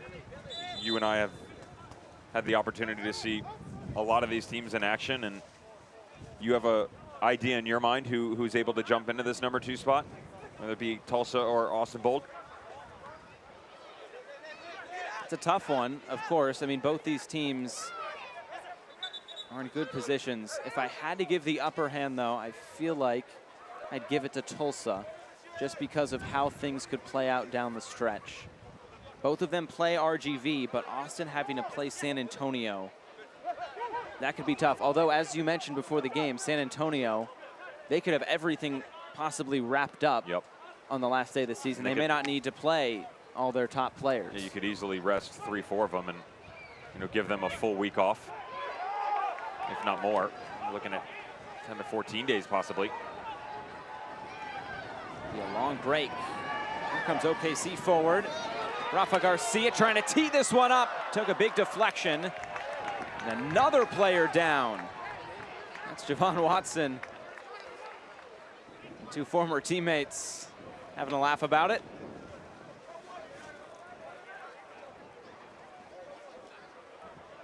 Who would you give the upper hand to? Austin. Really? Overall, they play better as a team. I would say that from an individualistic standpoint, 100% I see the playmakers from FC Tulsa. The problem is it's not a regular occurrence where you're seeing quality build up and play coming out of that team. Now, a fantastic win against San Antonio, and that could have gone either way for either one of those teams, but tracking back, whether it be the draws against Austin twice. It's punched away in the other corner. They lost to Sporting Kansas City 2-1. They had a goal called back. Don't care. They weren't the better team. They beat RGV 2-1. Don't care. They weren't the greatest team that night.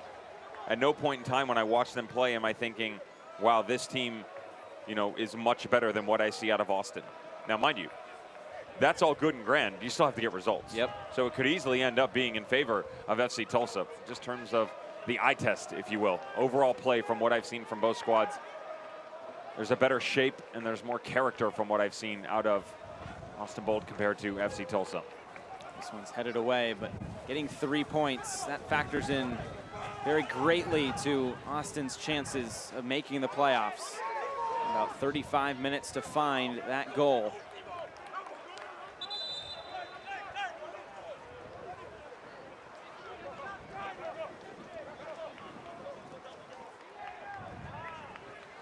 Substitution for Austin Bold FC. Another sub coming for Austin Bold. Number 33, Sonny Guadarrama. It'll be Aldo Quintanilla coming on. Sonny Guadarrama comes off. That substitution presented by Cox Connect to compete, making changes at home internet with low-cost options. Visit cox.com/connect to compete. Guadarrama off. He did miss the penalty. Aldo Quintanilla comes on, the 25-year-old, making just his 3rd appearance this season for Austin Bold.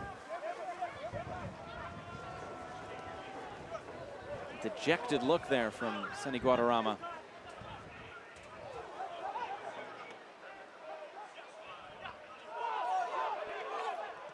Almost a misplay there at the back from Austin.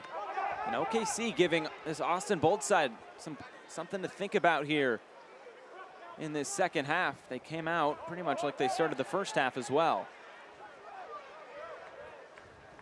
You get a different look now out of Aldo Quintanilla out on that far right side. He's got higher pace. I think he's a more technically inclined player than what you get out of Sonny Guadarrama. Difference is Guadarrama probably recognizes the space a bit better. Just no need to challenge right here. You've locked down the entire space, and instead there is the aforementioned substitute coming on, who's tucked in just underneath Billy Forbes, and favoring that right-hand side, as what we've seen out of Austin Bold so far this evening. Pretty heavy product coming out of the Tigres system. Feel like he could have jumped into not only RGV, but staying healthy, pushed up through, at that point in time, Wilbur Cabrera and the Houston Dynamo. He did have one appearance with Houston. It was in a U.S. Open Cup match, though, way back when. Garcia, he'll take this on. He wasn't far away. Restrepo was happy to see that fly over the bar. I'm sure aided by the wind. Works for you and against you because he hits this with quality pace. The problem is when you get it up this high, it doesn't like to drop. Set piece opportunities, the minute that you send this thing on its way, you need something special to fight against Mother Nature to come all the way back down. Notice stays on its axis pretty much the entire way there. Diego Restrepo did look like he had that upper corner covered. Not a whole lot of players that can take on a shot from that distance. Garcia's one of them. Notice, though, that 13 minutes into the second half, Energy FC get an opportunity, they take it. We didn't see that at all out of Austin Bold in the entire first half, so the recognition is there from their midfielder for sure. Set piece opportunity or not, it's something I would still like to see more of because it's really difficult for a goalkeeper and the back line as well when it's long balls over the top to track it in these types of conditions.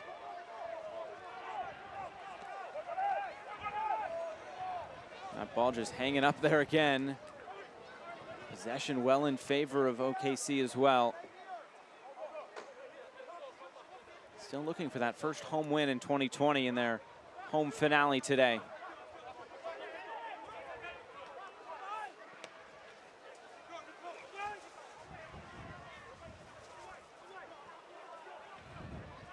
Headed around the back, Ibiaga clears it.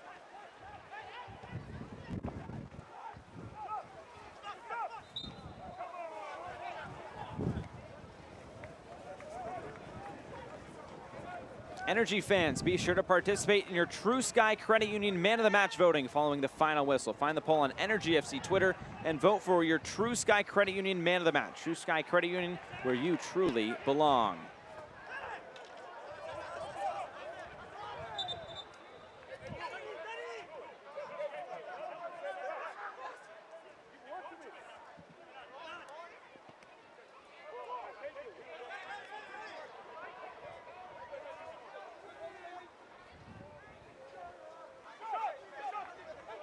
We've reached the hour mark and still looking for that opening goal.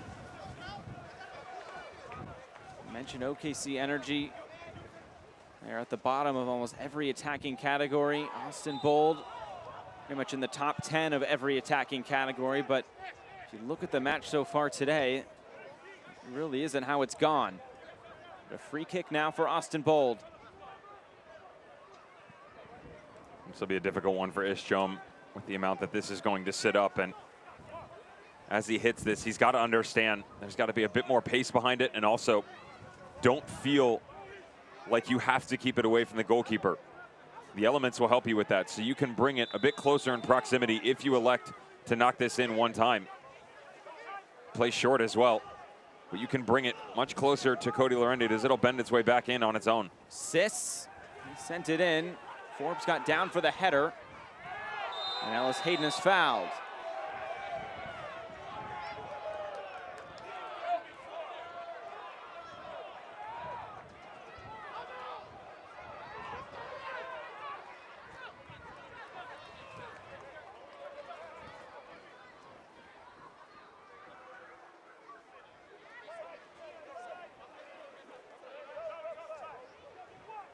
It's now our third time that we're seeing Aldo Quintanilla getting stuck in.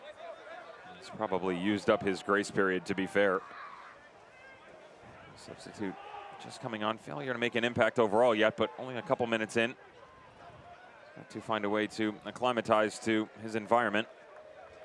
More importantly, can he cultivate a relationship with Billy Forbes moving forward? It was something that they struggled with the entire first half and have really yet to truly challenge themselves going forward here in the second. Almost a bad deflection there, and you feel like this could be a game of one bad bounce, one ball gets caught up in the wind, and that could be the difference.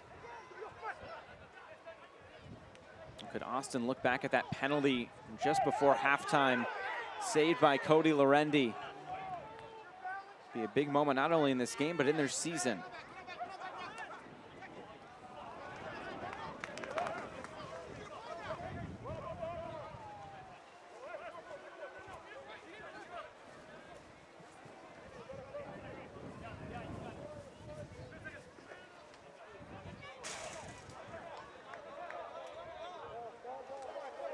seen 2 subs from Austin Bold. We see something from John Pascarella and OKC Energy at some point.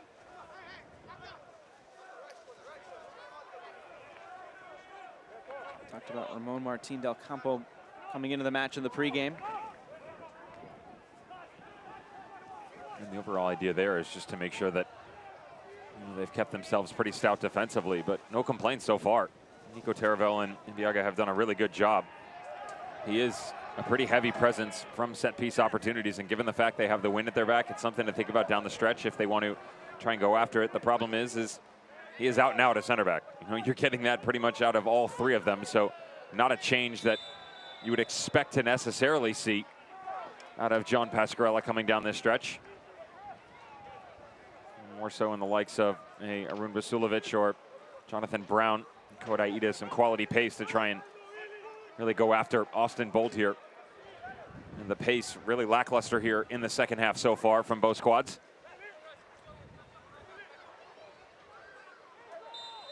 It'll be interesting to see if Austin starts to push forward a little bit more. There's the pressure on them to find 3 points today. Is he going to take this on? He will. The wind at his back, but nowhere near Diego Restrepo in goal.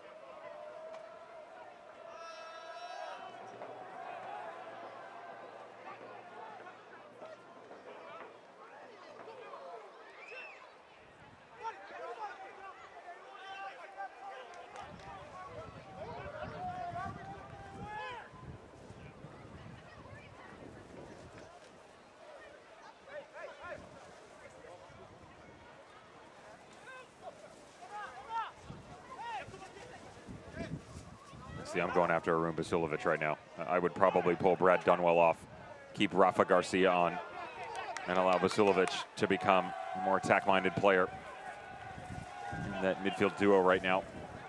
Of course, Jose Hernandez could be the immediate change if you wanted to keep Dunwell and Garcia paired up together. It's got to be one of those 2 to come off and try and find a way. There's a lot of space in the midfield right there. That's the pocket that I'm talking about. Here so much space to exploit. To turn back. Austin asking for the throw-in. Will they go quick here? Hernandez won't let it happen. And a yellow card. Brendan Gardner going to his pocket.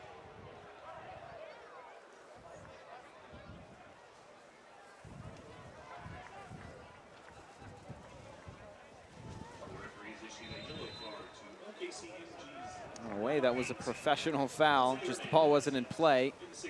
Austin might have had numbers there. Another look at it. Oops. I'll just see myself out, thank you. Anybody call for a taxi?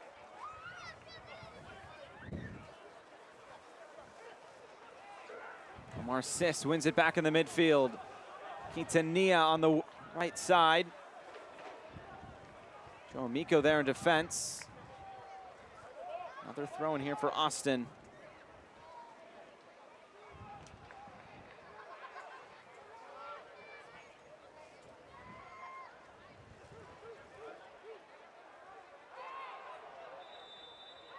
And a foul will send it back to OKC Energy. It's just been that kind of day for Austin Bold.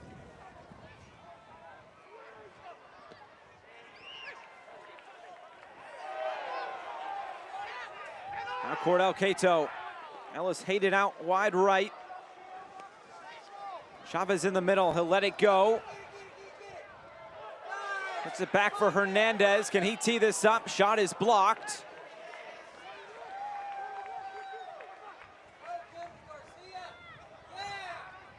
Trying to keep it alive. Almost slipped it in there for Cato, and finally it's rejected. Kept it here by Ibeaga. At least for the moment. Forbes was brought down. A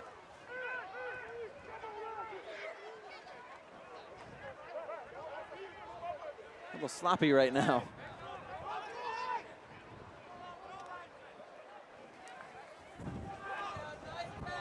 Now it's Chavez again.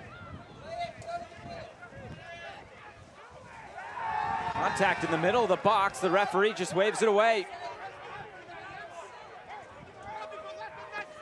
One of the issues that you do run into with Jaime Chavez is he's quite one-dimensional in terms of what he's capable of with the ball at his feet, primarily leaning towards the right-hand side of his body. And watch as he cuts this back across. Any sort of a left foot whatsoever could have a dig. Instead, you don't have that opportunity. He sees the run coming back over across. Amobi Akugo picks up the runner and Jose Hernandez. Good little shoulder charge. They go the other way.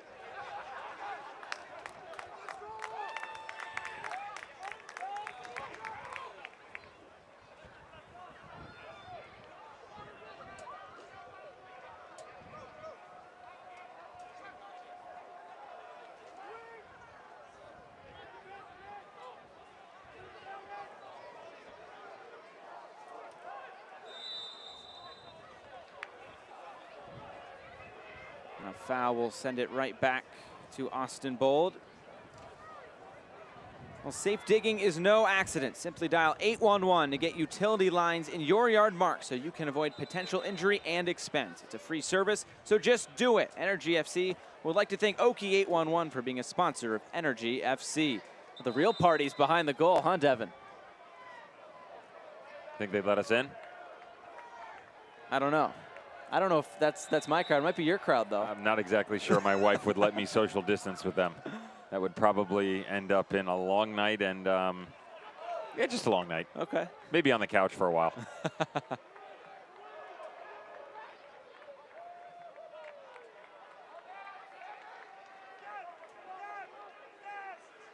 Well, now 20 minutes to go.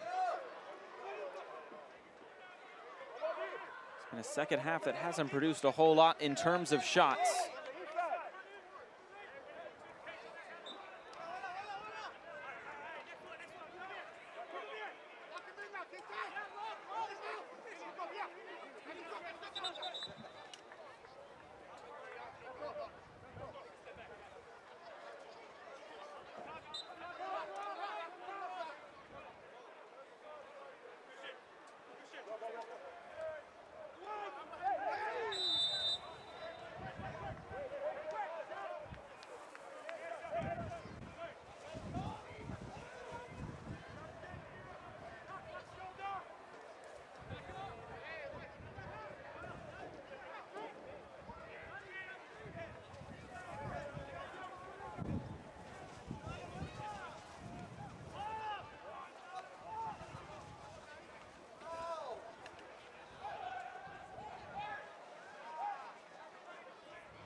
Fight for it on that far side as Austin come forward. Early ball in, deflecting around. It's still just sitting there on the ground. Forbes is there, appeal for handball. Tumasi's shot is blocked. Omar Sis will look to keep it in. All the way into the corner. And the corner flag goes flying. And McFarland goes running out of play, and Garcia's down. There is a lot to digest here. And the first part you got to wonder is how is this ball not laid back? When this gets whipped in, watch. Right at the top of the box, just a little touch. Be unselfish. All you have to do is drop this back to Billy Forbes. Does that come off his arm? That's the key question. Looked like it might have caught his head, right? Yeah, I thought it was his head. Yeah, that's why he's down.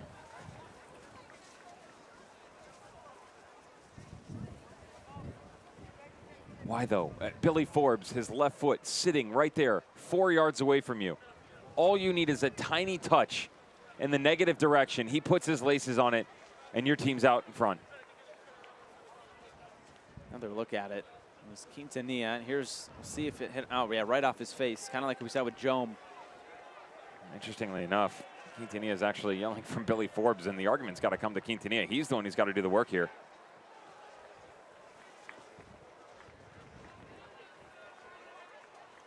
Might John Pasquarello be forced into a substitution?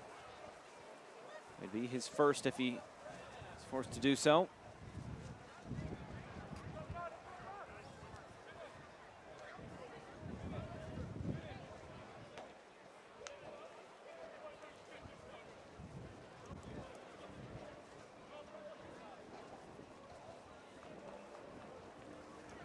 Good to see him back up and moving. Of course, Rafa Garcia has been such an integral piece to this team since his acquisition in the offseason between 18 and 19, coming over from Las Vegas Lights in such a storied career prior with LA Galaxy.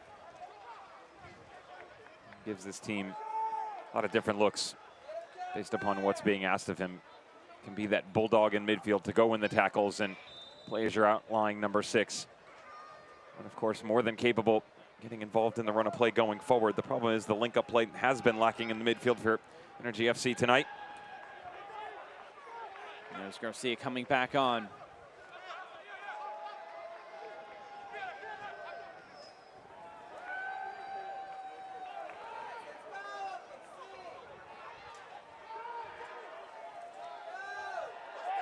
That's much better. Now they're clicking. Again, Josh, this is a really easy game that we make difficult on ourselves, but this is what you want out of Energy FC. Beautiful build-up right now. Right behind Jome. Was Hayden fighting for it. It looks like Jonathan Brown ready to come on for OKC Energy momentarily.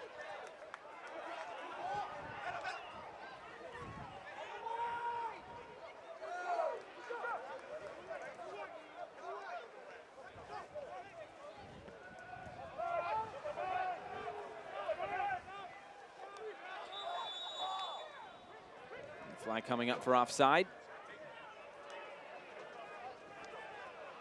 Energy FC would like to thank SSM Health St. Anthony for being the official healthcare partner and team docs for the Energy FC. SSM Health St. Anthony's support on the sidelines and in the community is unmatched. For 121 years, SSM Health St. Anthony has been ready to help and heal patients across OKC. We'll get our second half hydration break. Still nothing to split these two sides. 15 minutes to go, but it's all about the playoffs right now. And we would get some pretty juicy fixtures if it started today, but it does not start today. Austin still a chance to slide into D2. Plenty of teams have about 2 games remaining, which means you're going to get a midweek fixture, and then they'll finish off playing either Saturday or Sunday, October 3rd and 4th. Phoenix Rising, one of those teams. They will take on San Diego Loyal midweek, and then challenge Los Dos on the weekend. Los Dos, of course, occupying that number 2 spot right now. They would be matched up with Ian Russell's squad.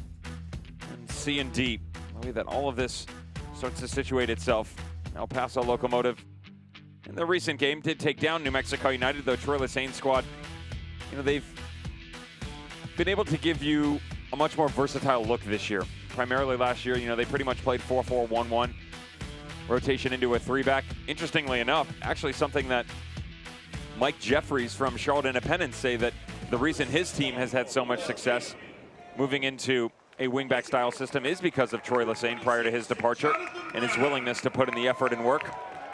As you will see, Cordell Cato's take a seat. His night will be done. Jonathan Brown will step in, and there is some of the speed that I talked about that can help out on the wings. Haven't exactly been great here in the second half. Neither squad willing to take over the reins, but everything comes down to what can you do from the interior, and that's going to be left up to Rafa Garcia and Brad Dunwell because they were pretty impressive in the opening 45 minutes. Just hasn't spilled over here into the second half. Oh, sub on for OKC Energy. Jonathan Brown is one of them. And Ramon Martin Del Campo also coming on as well.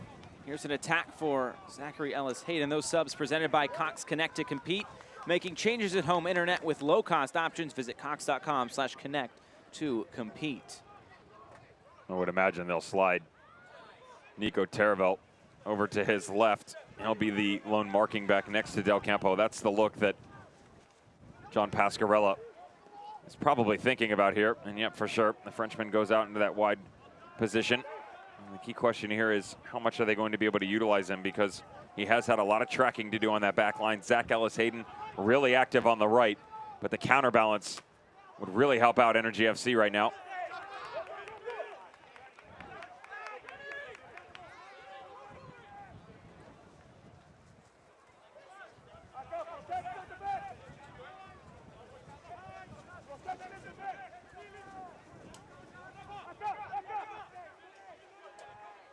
Alice Hayden will throw this back in, maybe setting it for long throwing. All the way into the box, headed right back where it came from.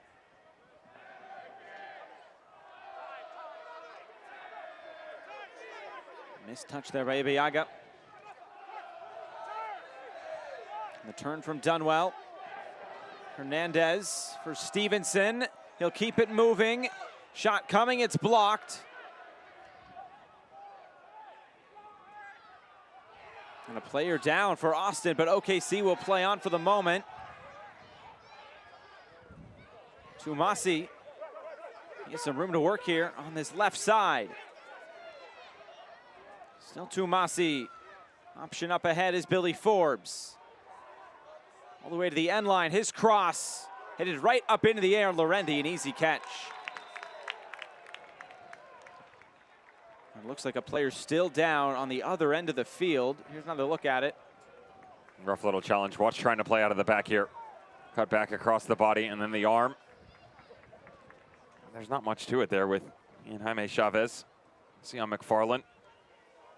Immediately stoppage of play. Really difficult sometimes as, you know, we can only get a brief idea of exactly how things plays out. I can tell you from firsthand that sometimes those little knocks are some of the worst ones.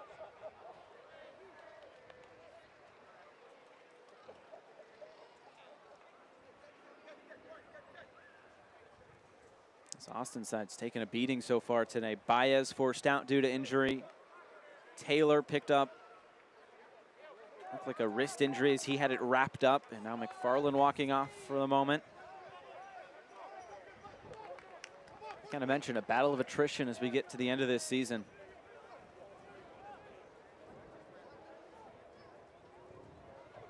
Looks like he's okay to continue.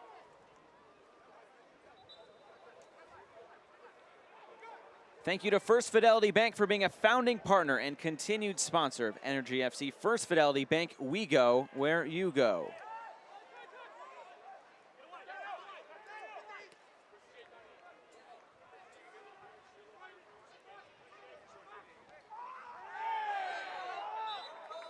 On a foul, a free kick upcoming for OKC Energy, and Rafa Garcia striding over to take this.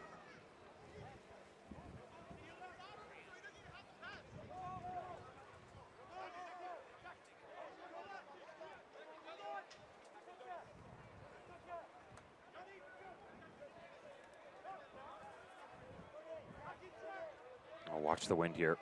Again, a quick little redirect is something that we've made reference to multiple times. Unfortunately, nobody's been able to execute.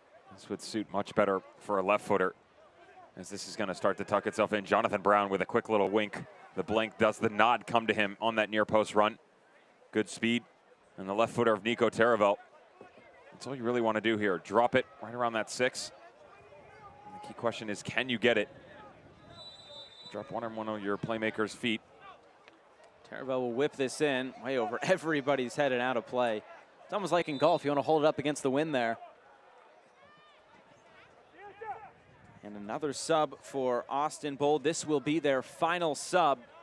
Nathaniel Adamolican will come on. Making just his 3rd appearance of the season. It'll be Avila to make way. Substitution presented by Cox Connect to compete. Making changes at home internet with low-cost options. Visit cox.com/connect to compete. So that's it for Marcelo Serrano and Austin Bold. All 3 substitution windows used up.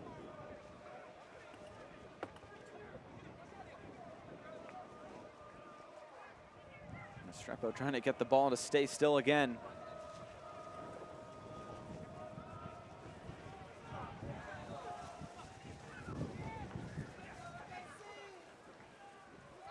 Swing and a miss, and Rafa Garcia comes away with it.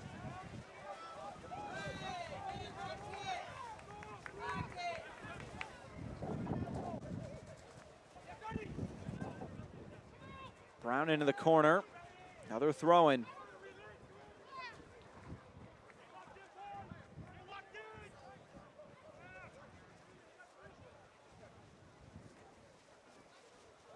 Long throw in, just floating in there.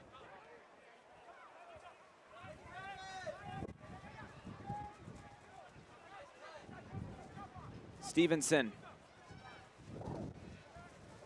Now Hernandez will whip a ball in. It's just sitting there, and finally it's poked out of play. Taylor got a foot to it. Brown kept it alive for OKC.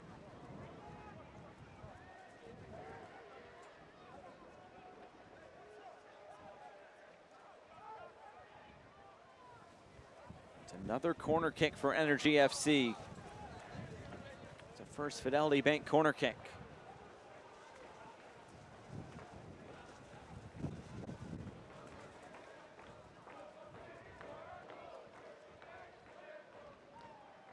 An in-swinger, maybe trying for the Olympico there. Aided by the wind, but out for another goal kick.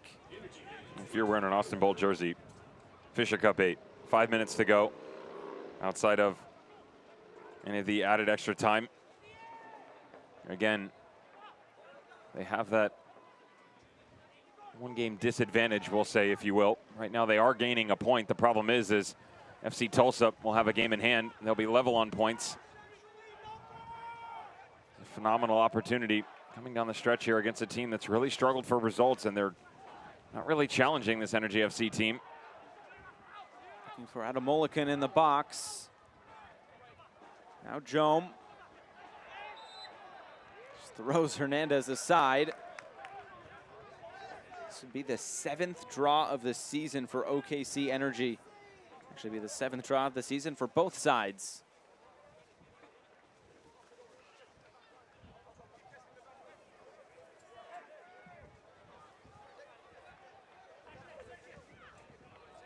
Well, OKC Energy, a chance to play spoiler down the stretch. They're doing so today against this Austin side. They got the same chance on Wednesday against FC Tulsa.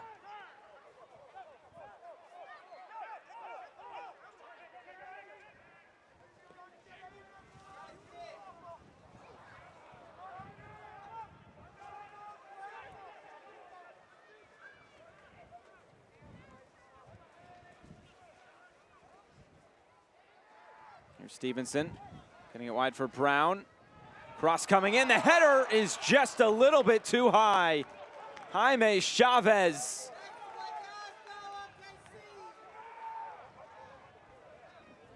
All he needs is a tiny window for Jaime Chavez. That's what he's really made his bread and butter at doing. And sometimes he does start to fade from matches, but that confidence that was instilled in him in the opening 45 minutes starts to poke its head out here. Great ball whipped in, and notice you can use this win to your advantage. Drifting to the near post, all you need is a quick little redirect.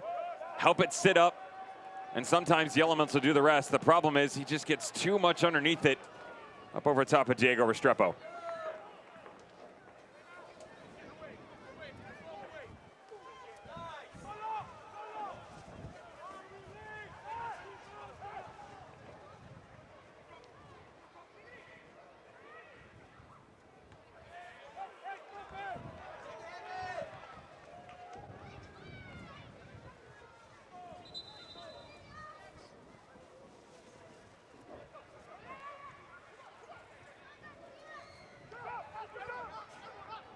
Played back to Lorendi.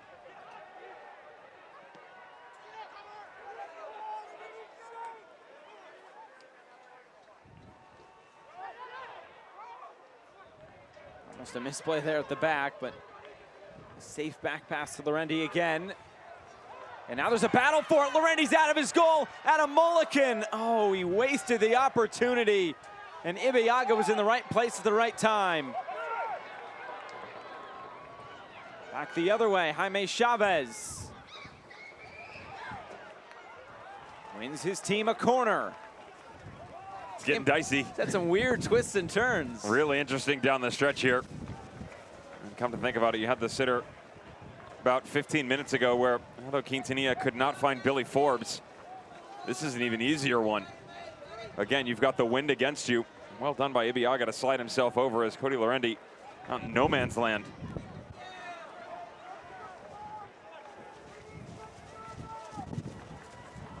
Here's Garcia.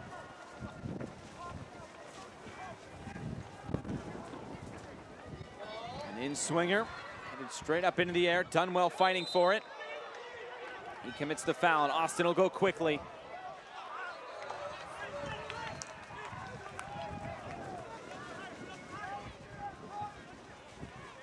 Now Hernandez, and it's out for a goal kick.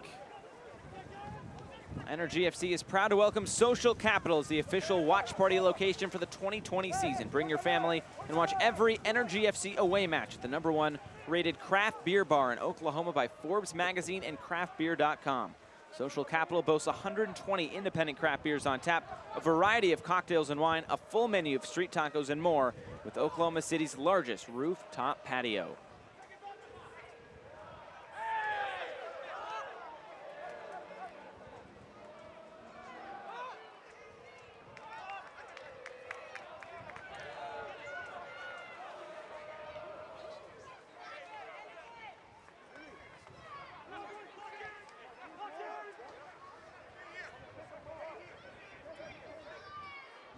We're hearing there could be a big number for stoppage time. Wait to get that confirmed in about 30 seconds.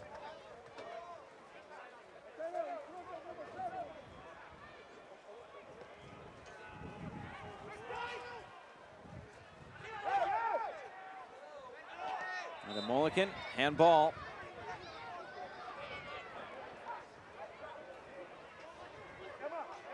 There's got to be some kind of ambition right now, Josh, honestly, from either squad. As mentioned, coming in, Energy FC, last home match of the season. Whoa. Only 2 of their final 9 are played here, and in front of your fans, send them off with something great. You know, 3 points, and then go finish off your season. Austin Bold, you want to make the playoffs? Give us a reason. Show us why. Headed forward, Brown will look to keep this in play. Restrepo makes the catch. And a fouls. We get into 8 minutes of additional stoppage time. And first, a sub. Kodai Ida will come on. And it'll be Jose Hernandez to make way. Substitution presented by Cox. Connect to compete. Making changes in home internet with low-cost options. Visit cox.com/connect to compete.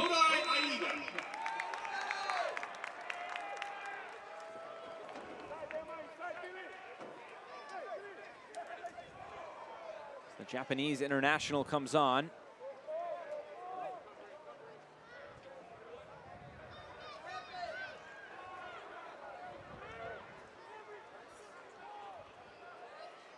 First touch on the ball for Ida. Taken away by Billy Forbes.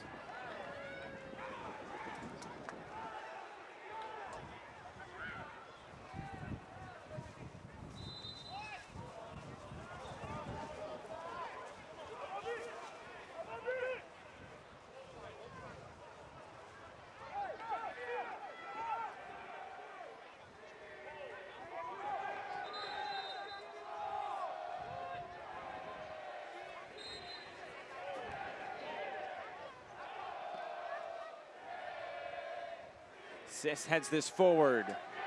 Maybe something on here for Austin Bold. To Masi. Cross coming in. A big header, and this will go right off the top of the crossbar and out for a corner. It's an awkward ball for Lorendi there in the wind. And Joan will run over to take this. It should be an in-swinger.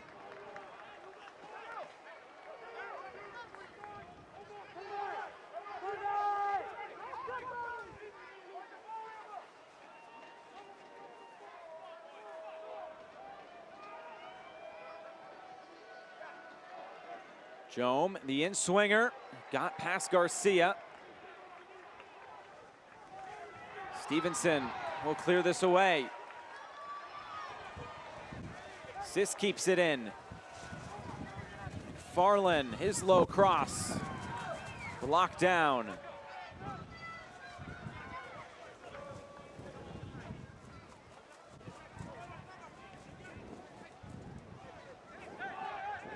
Joan will take this one on.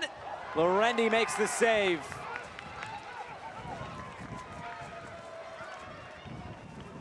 5 minutes to go still, and a minimum of 8 minutes of stoppage time.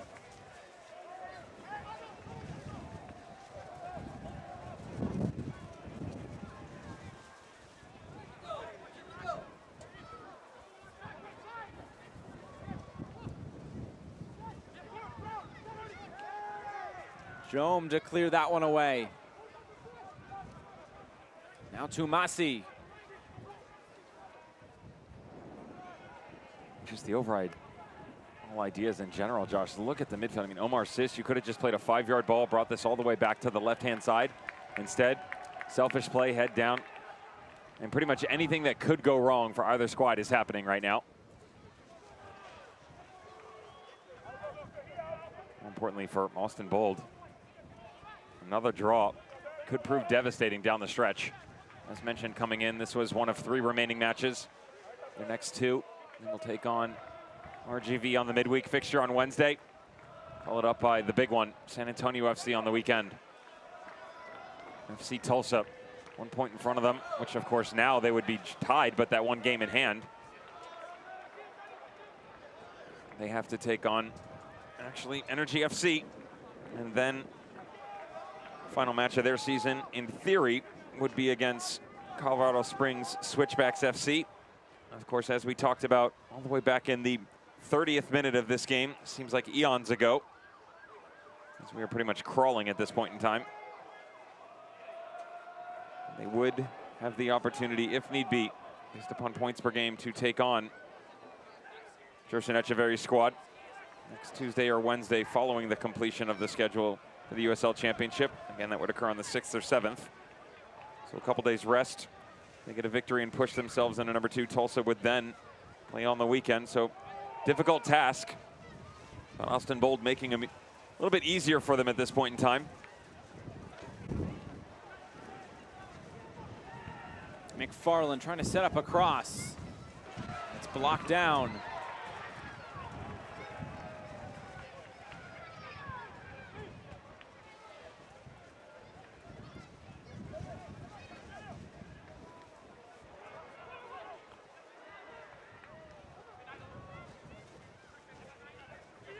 Tumasi for Jome. If he can keep this in, he does.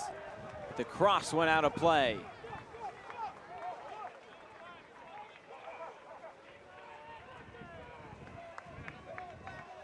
And 2 minutes to go.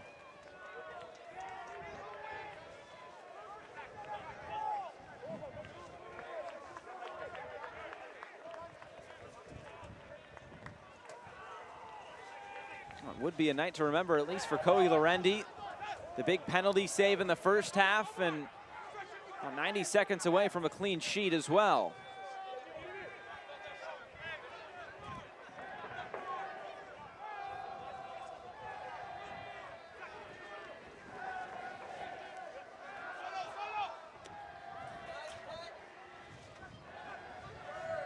On the follow-up, Stevenson had a big swipe at it, but Watson stepped in.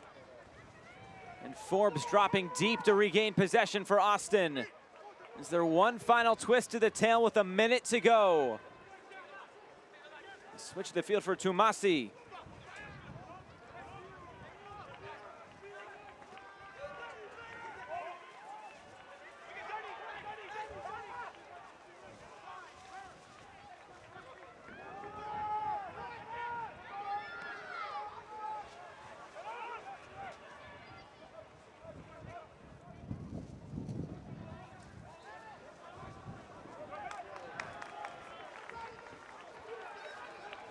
One coming for OKC. They're still pushing for an opening goal as well.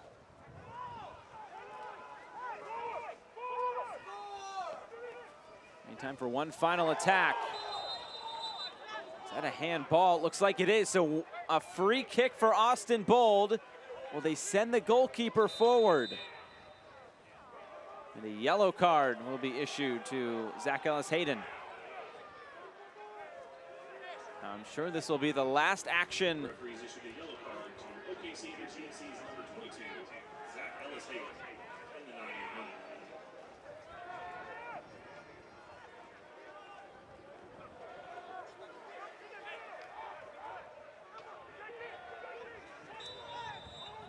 Tumasi, one final opportunity for Austin Bold. Can they get this one right? Rafa Garcia puts it almost out of play. Jome kept it in. Tumasi again. It's still in there, trying on the bicycle kick, and a foul. We'll send it back to OKC, and that should probably do it. We're almost to minute 99. One last kick of the ball here for Cody Lorendi on his 100th appearance. Well, we finish right where we started. 0-0 between OKC Energy and Austin Bold. And that is a big drop, 2 points for Austin Bold as they still fight for the playoffs. But OKC Energy, they get one final result here at home, and Cody Lorendi, our man of the match, presented by True Sky. You know, wear the scarf as well. Well, the supporters appreciating the effort. John Pascarella and Marcelo Serrano exchange pleasantries. But that is how it finishes here. OKC Energy 0, Austin Bold 0. We'll come back and wrap things up right after this. Goals are something we outline for ourselves, and oftentimes they can be pretty lofty. When things begin to line up the way we think they should, we appreciate those who helped us along the way, like the help you get with commercial banking from FFB. Our experts are ready to partner with you to help you manage cash flow, oversee accounts through online banking, and help you secure a business line of credit.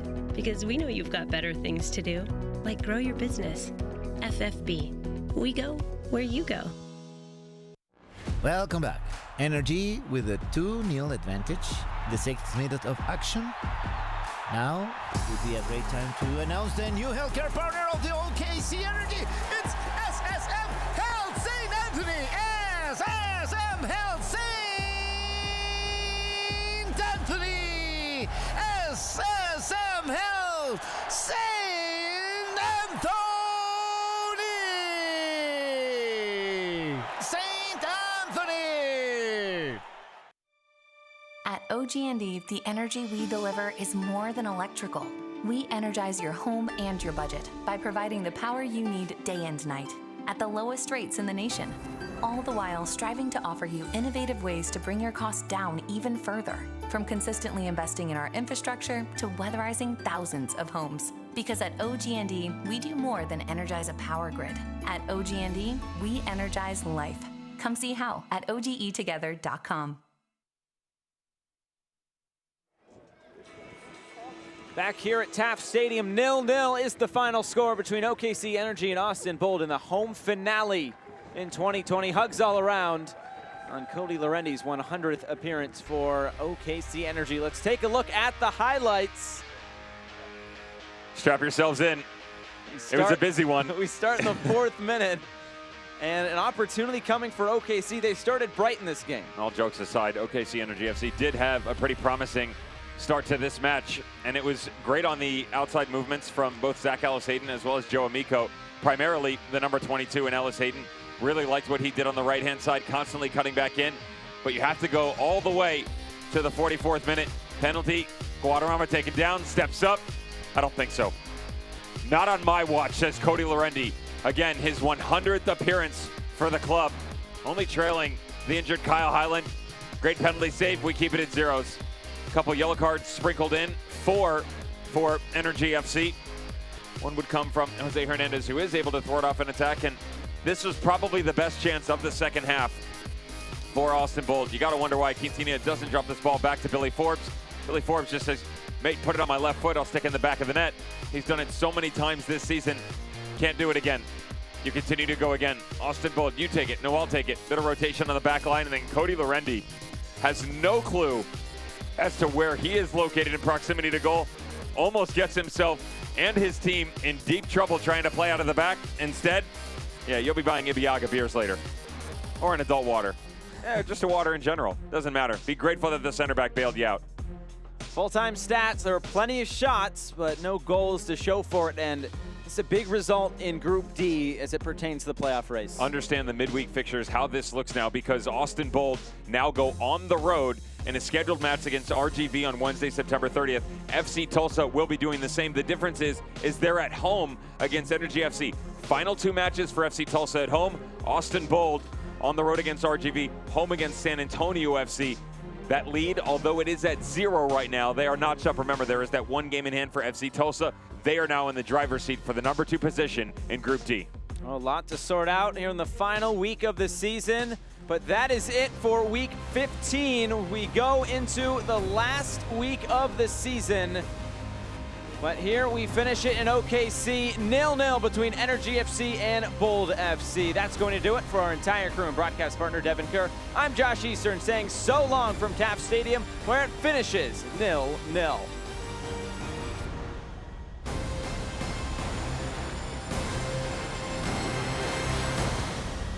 This copyrighted telecast of the United Soccer League Championship cannot be retransmitted, rebroadcast, or reproduced without the expressed written consent of the United Soccer League Championship.